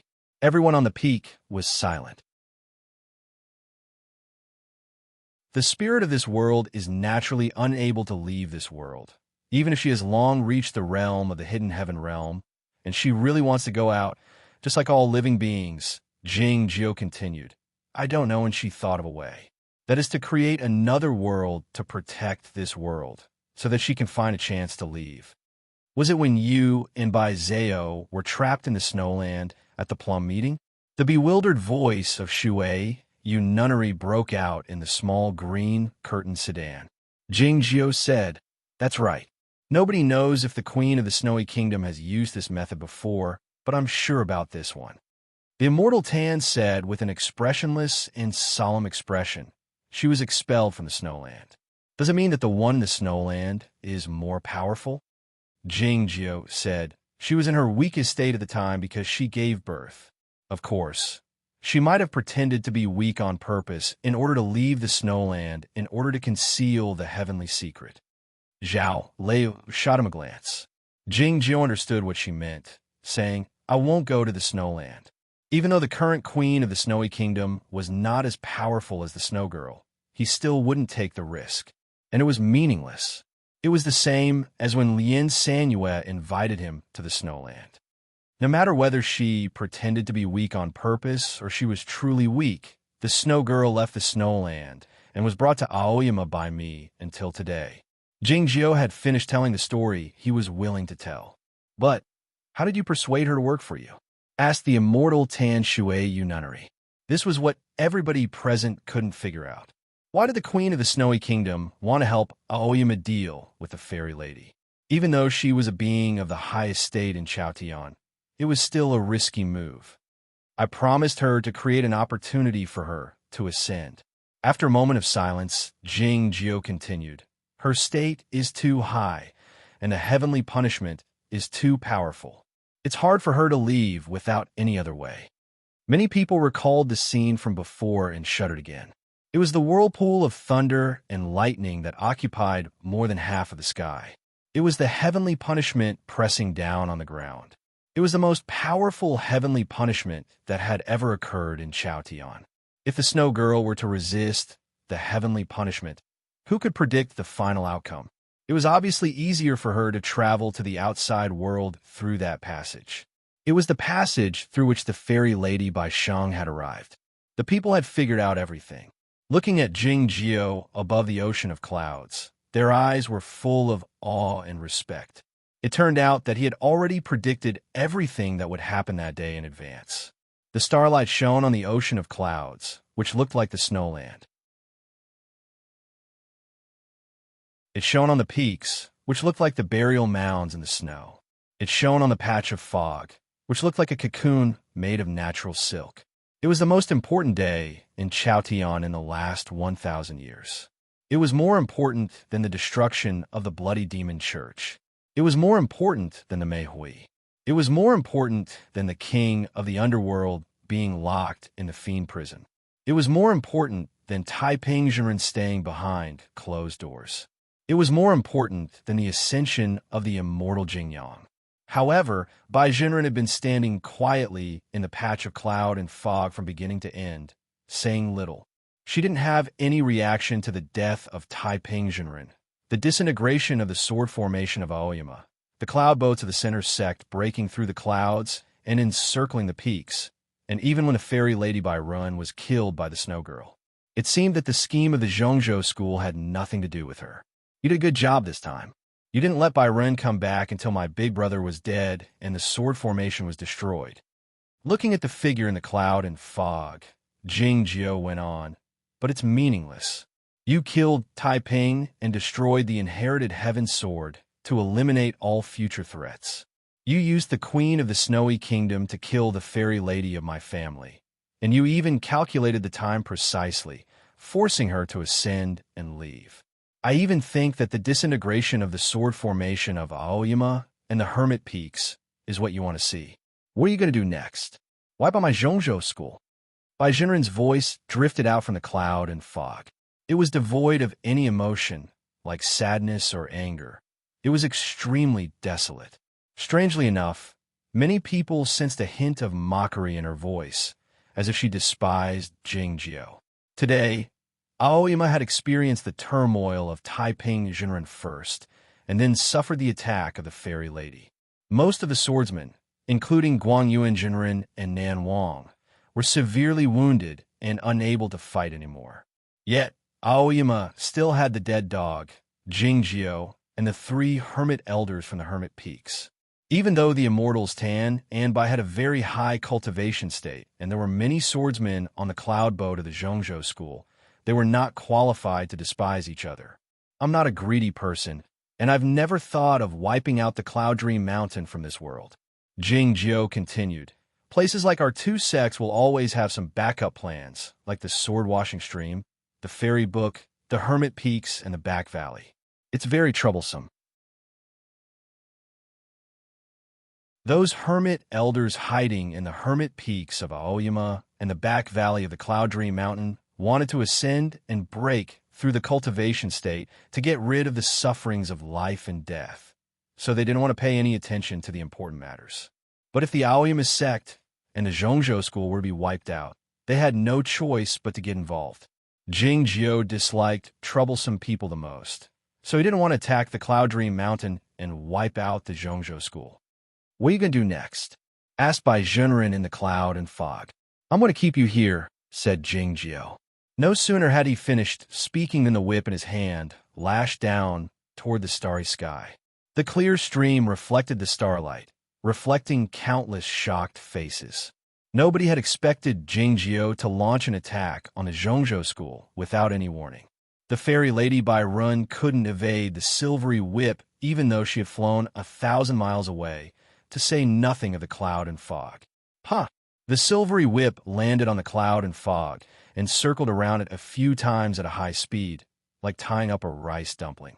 The figure of Bai Zhenren could be vaguely seen in the cloud and fog, looking a bit deformed. A few wisps of fog drifted out from where the silvery whip landed. The immortal Tan opened his right hand, shooting out countless golden lights. There was a tiny stone pagoda amid the golden lights. A surprise scream burst out in the peaks. The pagoda of suppressing devils. It was rumored that this pagoda of suppressing devils was used by the master of the bloody demon church to temper the blood of the demons, and it was also used by him as the main pagoda of the heavenly slaying formation. This magic treasure had been lost a long time ago, following the destruction of the bloody demon church, and nobody knew where it was. Unexpectedly, It had been in the hands of the Zhongzhou school the entire time. Everybody was extremely nervous. Was this pagoda of suppressing devils more powerful than the sword-washing stream left by the Grandmasters of Aoyama? However, at the very next moment, something that no one could have imagined happened. Countless surprise screams broke out around Tianguang Peak. The immortal Tan turned over his right hand, and the pagoda of suppressing devils shot up into the sky, heading toward the cloud and fog. His target was Bai Zhenren.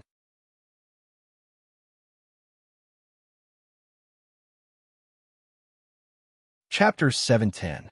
Too many things had happened in the ceremony of Aoyama that day, which was like a never-ending thunder rumbling in people's hearts. After the ascension of the Queen of the Snowy Kingdom, everybody thought that what had happened that day would be over. Nobody expected such a shocking thunder to occur. Jing Jiao and the Immortal Tan, the sect master of Zhongzhou School, had launched an attack on Bai Zhenren together. As the pagoda of suppressing devils fell toward the patch of cloud and fog, everybody was shocked speechless, and then they had a completely different feeling or idea.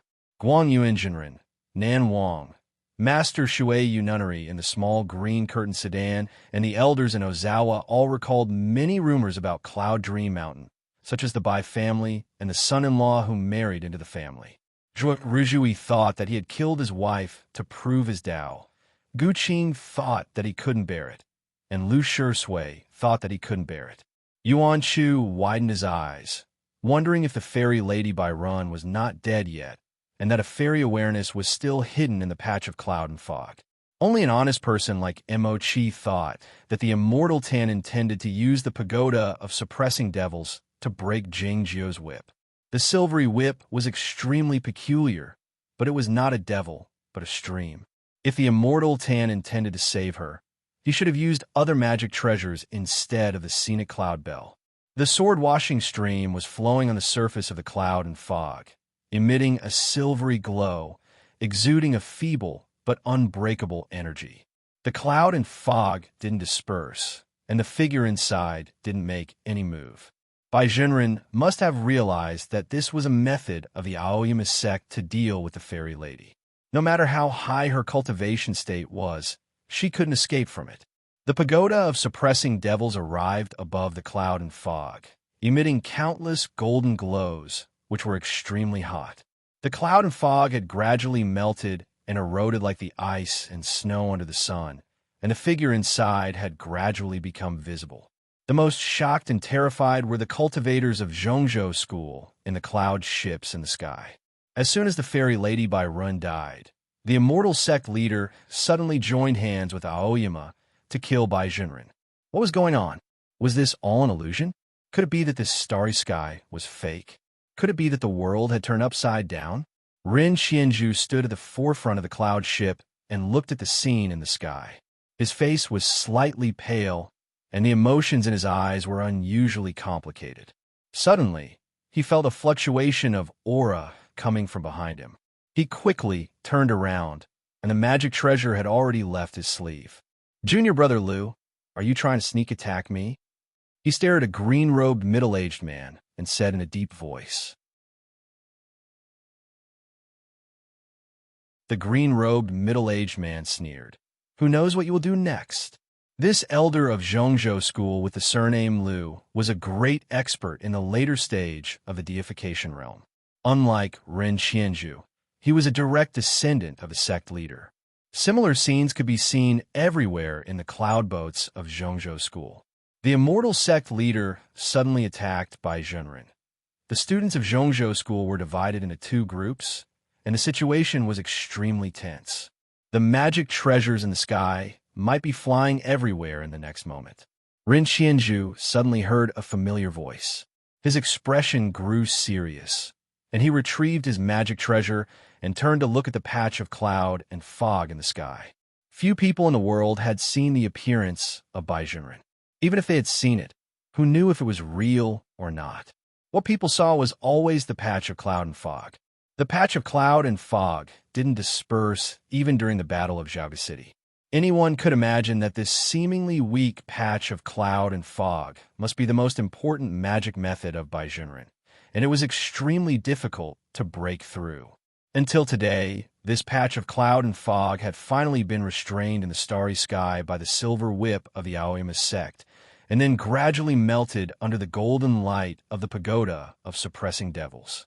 The figure in the patch of cloud and fog became clearer, and the true appearance of Baizhenren was about to be revealed in heaven and earth. It was then that her voice came out from the patch of cloud and fog. Has our Bai family done anything wrong to you over the last few hundred years? You've even treated me like a devil to be suppressed and killed. Baizhenren's voice was as nonchalant as before, devoid of any emotion, as if she had already anticipated what would happen that day. Like what she had said to Jingjiu earlier, the people could sense the disdain and mockery in her voice. The immortal Tan didn't answer this question, even though they had been cultivation partners for many years. It was because it was difficult to answer this question, and it was meaningless to answer it. He was the cultivation practitioner with the highest cultivation state in Chaotian and the sect leader of Zhongzhou School. However, the Zhongzhou School belonged to the Bai family, and the Bai family had the fairy lady and a fairy lady who could come back at any time. Taiping Zhenren had asked him that day why he hadn't taken the final step. The reason was complicated, but it must have something to do with the Bai family. When did he make the decision? Was it the conversation he had with Jingjiu in Cloudy Town 100 years ago, or the conversation he had with Jingjiu on the Cold Mountain last year? Or was it when Bai Zhenren decided to use Bai Zhao to withstand the spiritual awareness of the fairy lady Bai Run? Or was it when the high platform on Cloud Dream Mountain looked too lonely without the barbecued fish or food on the table? Nobody knew the answer. It was because nobody knew what the immortal Tan and Jingjiu had talked about on the Cold Mountain last year, except for themselves and Zhao Leiyu. Yet, the people were certain that they had reached an agreement a long time ago. Otherwise, they wouldn't have attacked in such a coordinated manner. Bai Zhenren was caught unprepared and had no way to deal with it. In fact, when the sect master of Aoyama and the sect master of Center Sect sneak attacked Jingjiu together, who could do anything about it? Looking at the immortal Tan and Jingjiu above the ocean of clouds, the people had a peculiar feeling. It was truly unforgivable. The cultivation practitioners of the Zhongzhou school, who were loyal to Bai Zhenren, felt hopeless. The cloud and fog kept on dispersing. They were in a hopeless situation. Bai Zhenren said one last thing to Jingjiu. Do you really think that you can predict everything? No sooner had he said this than the cloud and fog dispersed abruptly. The golden light shone down, and the stream water splashed in all directions. The figure in the cloud and fog had disappeared along with the wind. It was deathly quiet under the starry sky. The immortal Tan's forehead was very broad, like the earth. A few wrinkles appeared on his forehead, looking like the ditches cut by the river water. He looked a bit distressed. "Where is she?" asked Jingjiu. Nobody knew whom he was asking. The cliff rocks on Tianguang Peak had collapsed severely, but a few ancient trees had survived. A blue bird was perched on the top of the highest branch of an ancient tree. Looking at the ground under the night sky, the blue bird showed a hint of fear in his eyes. Like the sunlight, the night sky was fairer than the rain and dew, and it shrouded the surroundings as soon as it arrived. As the peaks of Aoyama were illuminated by the starlight, so was the cold mountain in the distant north. The black cliffs gave off an eerie glow. The barren land had been searched many times by the cultivation sects and the imperial court, but no magic treasures could be found, and no energy of the deviant cultivation practitioners could be sensed. Only the ditches on the ground indicated how lively this place had been over the years. A woman in white clothing was walking slowly on the barren land. She looked like a patch of cloud and fog, though she didn't seem to be traveling fast. Hundreds of ditches flowed under her feet. In the end, she came to a large crack on the ground and halted her steps, looking up at the night sky. Besides the starlight, there were some faint golden threads in the night sky, which were the traces of the fairy energy particles. A great deal of fairy energy had fallen down after the death of the fairy lady Bai Run. It was hard for the cultivation practitioners to absorb it directly because of its high state, but it could increase the amount of the heavenly and earthly energy in this world. Normally, she should feel sad or angry at the moment. The death of the fairy lady by Run and the betrayal of her cultivation companion were all sufficient reasons for her to feel sad. Yet the expression on her face was calm, and she even felt satisfied.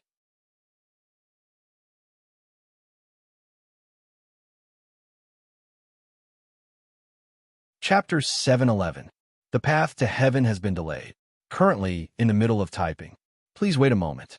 After the content has been updated, please refresh the page to get the latest update.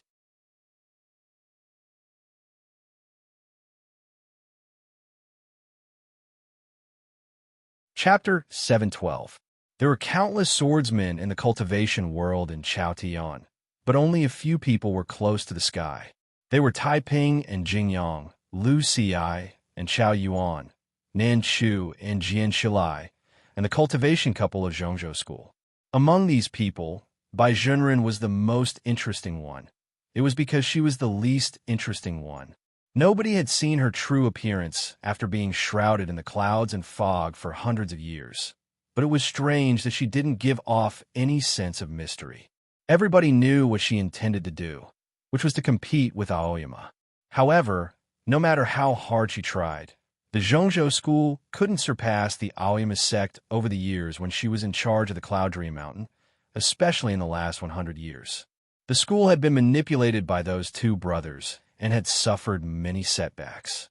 Her personal disciple Tong Yin and her daughter Bai Zhao had helped her regain some face at the Battle of the West Ocean.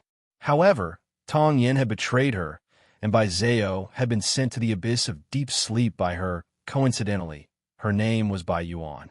Nobody in the cultivation world called her by this name, even if it was in their minds. It was because they were afraid of her, but more often than not, they thought she didn't deserve this name. For such an important figure with a high cultivation state and great power, who thought she had planned everything but achieved nothing, this name was more like a joke. That day, Jing Jiu had employed many unique methods and joined hands with the immortal Tan to break the patch of clouds and fog. Everybody thought they had seen her weak and useless face, but when the clouds and fog dispersed, they found that she was not in Aoyama, but on the distant cold mountain. The gentle wind tousled her black hair and shone on her real face. She had delicate features, but she looked ordinary. Yet her eyes had a lively glow in the fog, making her look young and lively. She looked like the first dewdrop in the morning, and like a young girl who had just run away from home. There was no sense of defeat in her eyes, nor was there any sadness or anger.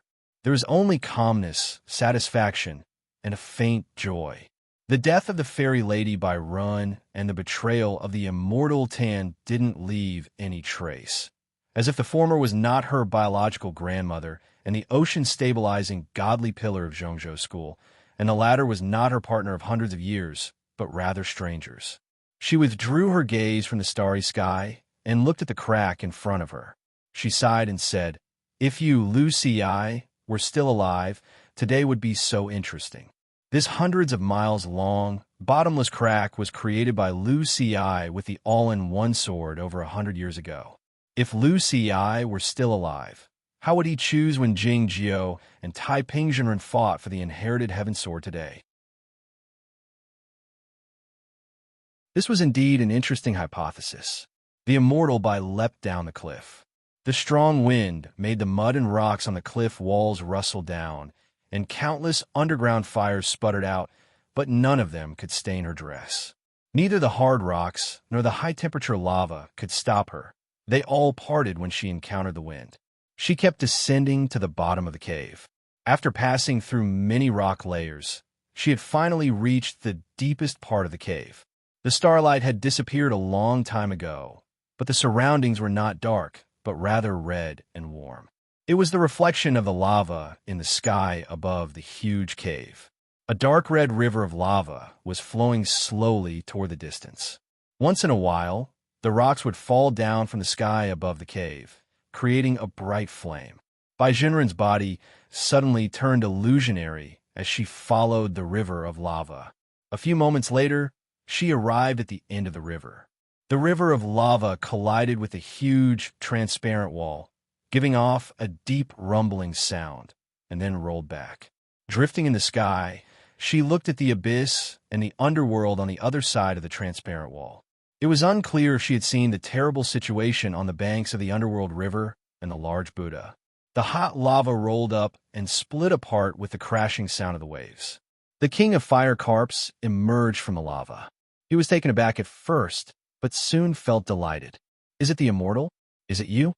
Bai Jinren withdrew his gaze and said calmly, Elder Fire, long time no see. The king of fire carps flapped its tail excitedly, splashing countless lava and making sizzling sounds on the cliff. Great! Finally, someone came to talk to me. You have no idea how hard it has been for me all these years. First, I was bullied by a broken banner, and then by a bad bird. I have no one to talk to. How depressing. Bai Jinren didn't say anything. He just looked at it in silence. The voice of the king of fire carps became lower and lower. He sighed and said, I also sense the departure of the fairy. Don't be too sad. The Aoyama sect is so shameless that they even dared to use the queen of the snowy kingdom. It's not cowardly to temporarily avoid the attack. Just hide here with me. I don't believe anyone can find this place. I'm not afraid, even if the bird comes again. I'll be an adult in a few days. After the queen of the snowy kingdom ascends, I won't be afraid of anyone. Bai Jinren said, I haven't talked to you for many years, but you've become quite talkative. The king of fire carps suddenly felt strange and asked, Immortal, you really don't seem sad? The immortal, Bai said. After the fairy lady died, she returned all of her fairy energy to heaven and earth. As a result, the barrier is strengthened again, and the human race has gained many more years of time. This is a good thing. Why should we feel sad about it? The king of fire carps opened his round mouth in surprise, not knowing what to say. Bai Jinren raised his right hand and pointed at the transparent giant wall. An indescribable aura came out from her sleeve and fell on the transparent giant wall. Tens of thousands of years ago, the Zhongzhou school defeated the underworld army at the bottom of the Gathered Soul Valley. They mobilized all the sects in the north to set up an extremely powerful prohibition here, blocking this passage. This transparent giant wall was extremely firm. Even though Jing Jiu used the sharpness of the all-in-one sword and mobilized all his power, he could only pierce a small spot on it and send a mosquito to the underworld. Today, when the transparent giant wall met the aura from Bai Jinren's sleeve, it was like ice and snow meeting fire. It melted instantly, and a crack appeared on it. Since it was the prohibition of the Zhongzhou school must have a way to remove it. And it was obvious that the Bai family had always known about this method. The king of fire carps opened his mouth wider, showing his great fear and confusion. What's going on? Bai Jinren didn't pay attention to him and continued to remove the prohibition. The melting of the transparent giant wall couldn't be seen by naked eyes, but the lava river could sense the disappearance of the screen. It kept flowing toward the other side through the crack, and its speed was getting faster and faster. Countless lava lit up the dark and gloomy void, heading toward the abyss. It was unknown how long it would take to reach the underworld in the distance. The king of fire carps screamed in fear. Bai Yuan, are you crazy? What the hell are you doing? Bai Jinren said with a smile. Take a guess. Seeing the smile on her face, the king of fire carps suddenly felt a chill. Even in the incomparably hot magma, he still felt very cold. Feeling extremely terrified, the king of fire carps turned its tail and drilled into the deepest part of the lava, trying to escape. But like the transparent giant wall, it was under the prohibition of the Zhongzhou school, so it couldn't get rid of the control of the Zhongzhou school. A throbbing from the deepest part of its spirit forced it to turn around, passing through the transparent giant wall and heading toward the abyss along with the rolling lava. The king of fire carps screamed in anger, desperation, and humiliation. The next moment, its screams stopped abruptly because Bai Jinren had landed on its back. The lava spread out in the abyss like sparks. Bajinran rode the king of fire carps into the underworld. The purpose of cultivation is longevity and beauty. If I could draw the picture of Bajinran riding the king of fire carps into the underworld, how beautiful it would be. Just like when I wrote Coming Night, I wanted to draw the back of the mountain of the academy, and I wanted to draw the picture of Sang Sang pouring the water from the dishes. Besides the first two, I can also see more amazing things when I live longer. For example, when I heard that the real murderer was caught, I felt my scalp tingle. May we all live a long life. //.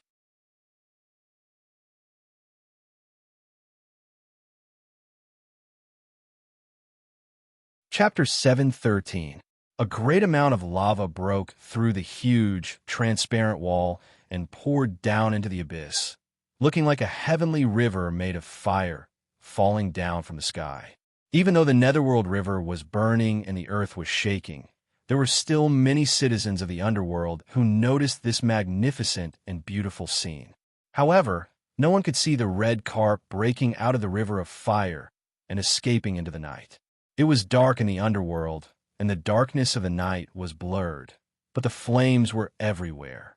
The fire carp was like a small spray in the underworld river at the moment, barely noticeable. Standing on the head of the fire carp with his hands folded behind his back, Bajinran arched his eyebrows slightly while looking at the black cliffs downstream of the underworld river. Countless soldiers of the underworld had been poisoned to death by the green smoke in the cliffs. There was a colorless tree on the high platform and a Buddha looking at the rushing underworld river in silence. Sensing the energy from the large Buddha, the fire carp exclaimed in terror, "Who is that?" "Chow Yuan," replied Bajinran. The fire carp had talked with Tong Yin about the situation in the cultivation world when he took in Tong Yin 100 years ago. As such, he knew this name. Why did he come down here? Is the immortal here to kill him? Bajinran said, "Even though he has fought twice today, it's still not easy to kill him. Moreover, he has done so much for the human race. Why would he be killed?"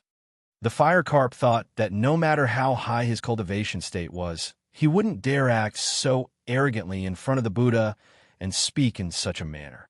As he was criticizing Chow Yuan in his mind, he suddenly sensed the energy exuding from Bajinran and thought of the fairy book, feeling a chill again. He pressed his lips together reflexively, not daring to say another word. Among the black cliffs many miles downstream of the underworld river, Chow Yuan sighed, while looking at the corpses on the banks of the underworld river. His iron broadsword was instantly covered with a thin layer of frost. He suddenly sensed something and turned his head to look at the distant night sky. He saw the river of fire descending from the sky, and he also saw the spark that was gradually dying. The amount of seawater falling from the sky of the underworld was decreasing. It seemed that the giant had changed the passage of heaven and earth that had been changed by Taiping Jinren back to its original state. The gust of strong wind had also gradually subsided. It should be Bu Qiuxiao's doing. Since the crisis of the world's destruction had been resolved, why did it suddenly change? What was that distant spark? He turned to look at the colorless tree on the high platform, intending to negotiate with the underworld master one last time. But he found that the underworld master was nowhere to be found under the tree. The Netherworld River meandered endlessly, flowing slowly between the black earth. Occasionally, a strong wind would blow past, blowing away the rocks and dust on the surface of the water, and sparks would fly. This looked similar to the magma river at the bottom of the Gatherer Valley, but in fact they were two completely different things. The fire carp swam restlessly in the river, sensing the indistinct pulling force and the smell of the soul fires hidden in the river water. He calmed down gradually after he was certain that he couldn't be harmed. This was a desolate place in the underworld. It was because the Netherworld River would pass through a few soulfire caves here. There were no towns or tribes by the river bank, and there was not even a trace of the inhabitants of the underworld living there. The Netherworld River flowed out of the soulfire cave. A fat man was kneeling on the white stony beach on the opposite side, looking like a pile of flesh. In comparison to the short inhabitants of the underworld, The Grand Priest of the underworld looked very fat. The Grand Priest was the most powerful figure in the underworld. He had contended with the underworld master for more than 100 years after the death of the king of the underworld, but he was defeated by the underworld master in the end. The most fundamental reason for his defeat was that the Zhongzhou school, which supported him, was suppressed by the Aoyama sect, which supported the underworld master. The last battle in the underworld had ended at the same time as the destruction of the world in Taiping-Zhenren. Unexpectedly, the underworld master couldn't find him at all. Instead, he was kneeling on the white stony beach, waiting for his master. Bai Zhenren asked expressionlessly, "Is everything ready?" The Grand Priest said, "All the formations have been mastered. The green smoke can be used at any time." "The underworld master?" asked Bai Zhenren. The Grand Priest said, "He is the personal disciple of Taiping-Zhenren. There is no reason for him not to help us." The fire carp had vaguely guessed the truth of the matter. "It's impossible," he shrieked, showing a terrified and incredulous expression in his eyes. The right path in the human world is the vicissitudes of life. Looking at the underworld illuminated by the river of fire, Bai Zhenren felt like he was looking at his own human world. If we want to turn the ocean into a mulberry field, why can't some people die? The cloud and fog had melted under the golden light, and the figure had vanished without a trace. In the blink of an eye, many deep wrinkles appeared on the immortal Tan's broad forehead, as if he had aged a great deal. He pulled back the pagoda of suppressing devils and spat out a mouthful of fresh blood. Everybody thought that Bai Zhenren was dead, and they thought it was the price the immortal Tan had to pay, or a mental injury. Few people heard what Jing Jiao said in the end. The immortal Tan heard it, but he didn't say anything after shooting a glance at Jing Jiao. He turned around and stepped into the empty space, arriving on the cloud boat of the Zhongzhou school. The cloud boat took off slowly and left Tianguang Peak, heading toward the north under the starry sky. Because of what had happened that night, the Zhongzhou school would have a huge internal conflict, and the school might even be in turmoil. However, at the moment when everybody thought that Bai Zhenren was dead and the immortal Tan was still alive, it was the common choice of all the cultivation practitioners of the Zhongzhou school, and it was the only choice they could make. Seeing a few cloud boats of the Zhongzhou school turning into black dots under the starry sky, the cultivation practitioners of various sects had a complicated feeling. "Let's call it a day," said Jing Jiao. The rain had stopped a long time ago, and it was evident that Jing Jiao did not intend to keep them here. The cultivation practitioners of various sects came to the front of Tianguang Peak in tandem and bid farewell to him after bowing to him. The Kunlun sect and other sects in the north were the first to leave, followed by some small sects that were not so famous, and then the sects that were on friendly terms with the Aoyama sect, the Ozawa sect, the Platonist sect, and the Mirror sect left. Jing Yao intended to stay, but Jing Jiao waved his hand to stop him. Duke Lu could tell that Jing Jiao was in a bad mood, so he led the emperor on the way back to Zhaoga City. Cain Yang stood by the cliff's edge with the help of Zhao Liu. She didn't leave with her colleagues of the Mirror sect. The grave voice of Shui Yu Nunnery came out from the small green curtained sedan. "What is going on?" "I don't know," said Jing Jiao. The small green curtain sedan drifted up, heading to the east along with the starlight. The disciples of Aoyama were the only ones left around Tianguang Peak. Headed by Guanyin Zhenren, the elders and disciples of the 9 peaks bowed to the ground in the direction of Tianguang Peak, saying in unison, "Greetings, immortal sect master." "You're all dismissed," said Jing Jiao. This meant that they should go back to their respective peaks. Qi Yin stepped forward and said hesitantly, "Immortal sect master." It was then that the crowd remembered that Shanghai Peak had been flattened by the fairy Lady Bai Run. Where should the disciples of Shangda Peak go? Countless gazes were fixed on a spot in the distance. There used to be a cold peak covered with snow all year round, but there was only a patch of black ground left on it now. The starlight shone on the peaks, as if adding the color of the snow to the ground. Without the isolation of the great formation of Aoyama, the scenery in front of them was so real and so uncomfortable for the disciples of Aoyama. Why don't we let the disciples of Shangda Peak rest in the hall of sword washing for a while, and we'll discuss it tomorrow, said Gu Qing as he walked to the back of Jingjiu with his severely wounded body. Let's do it then. Jingjiu threw the silver whip in his hand down the Tianguang Peak. The silver whip fell among the peaks and turned back into the stream of sword washing. The stream was gurgling, and a crisp sound was heard, as if the whip had lashed on a hard object. All of a sudden, Nan Wang's cry of surprise was heard on the top of Tianguang Peak. "What's wrong with you?" The crowd followed her line of sight and were startled.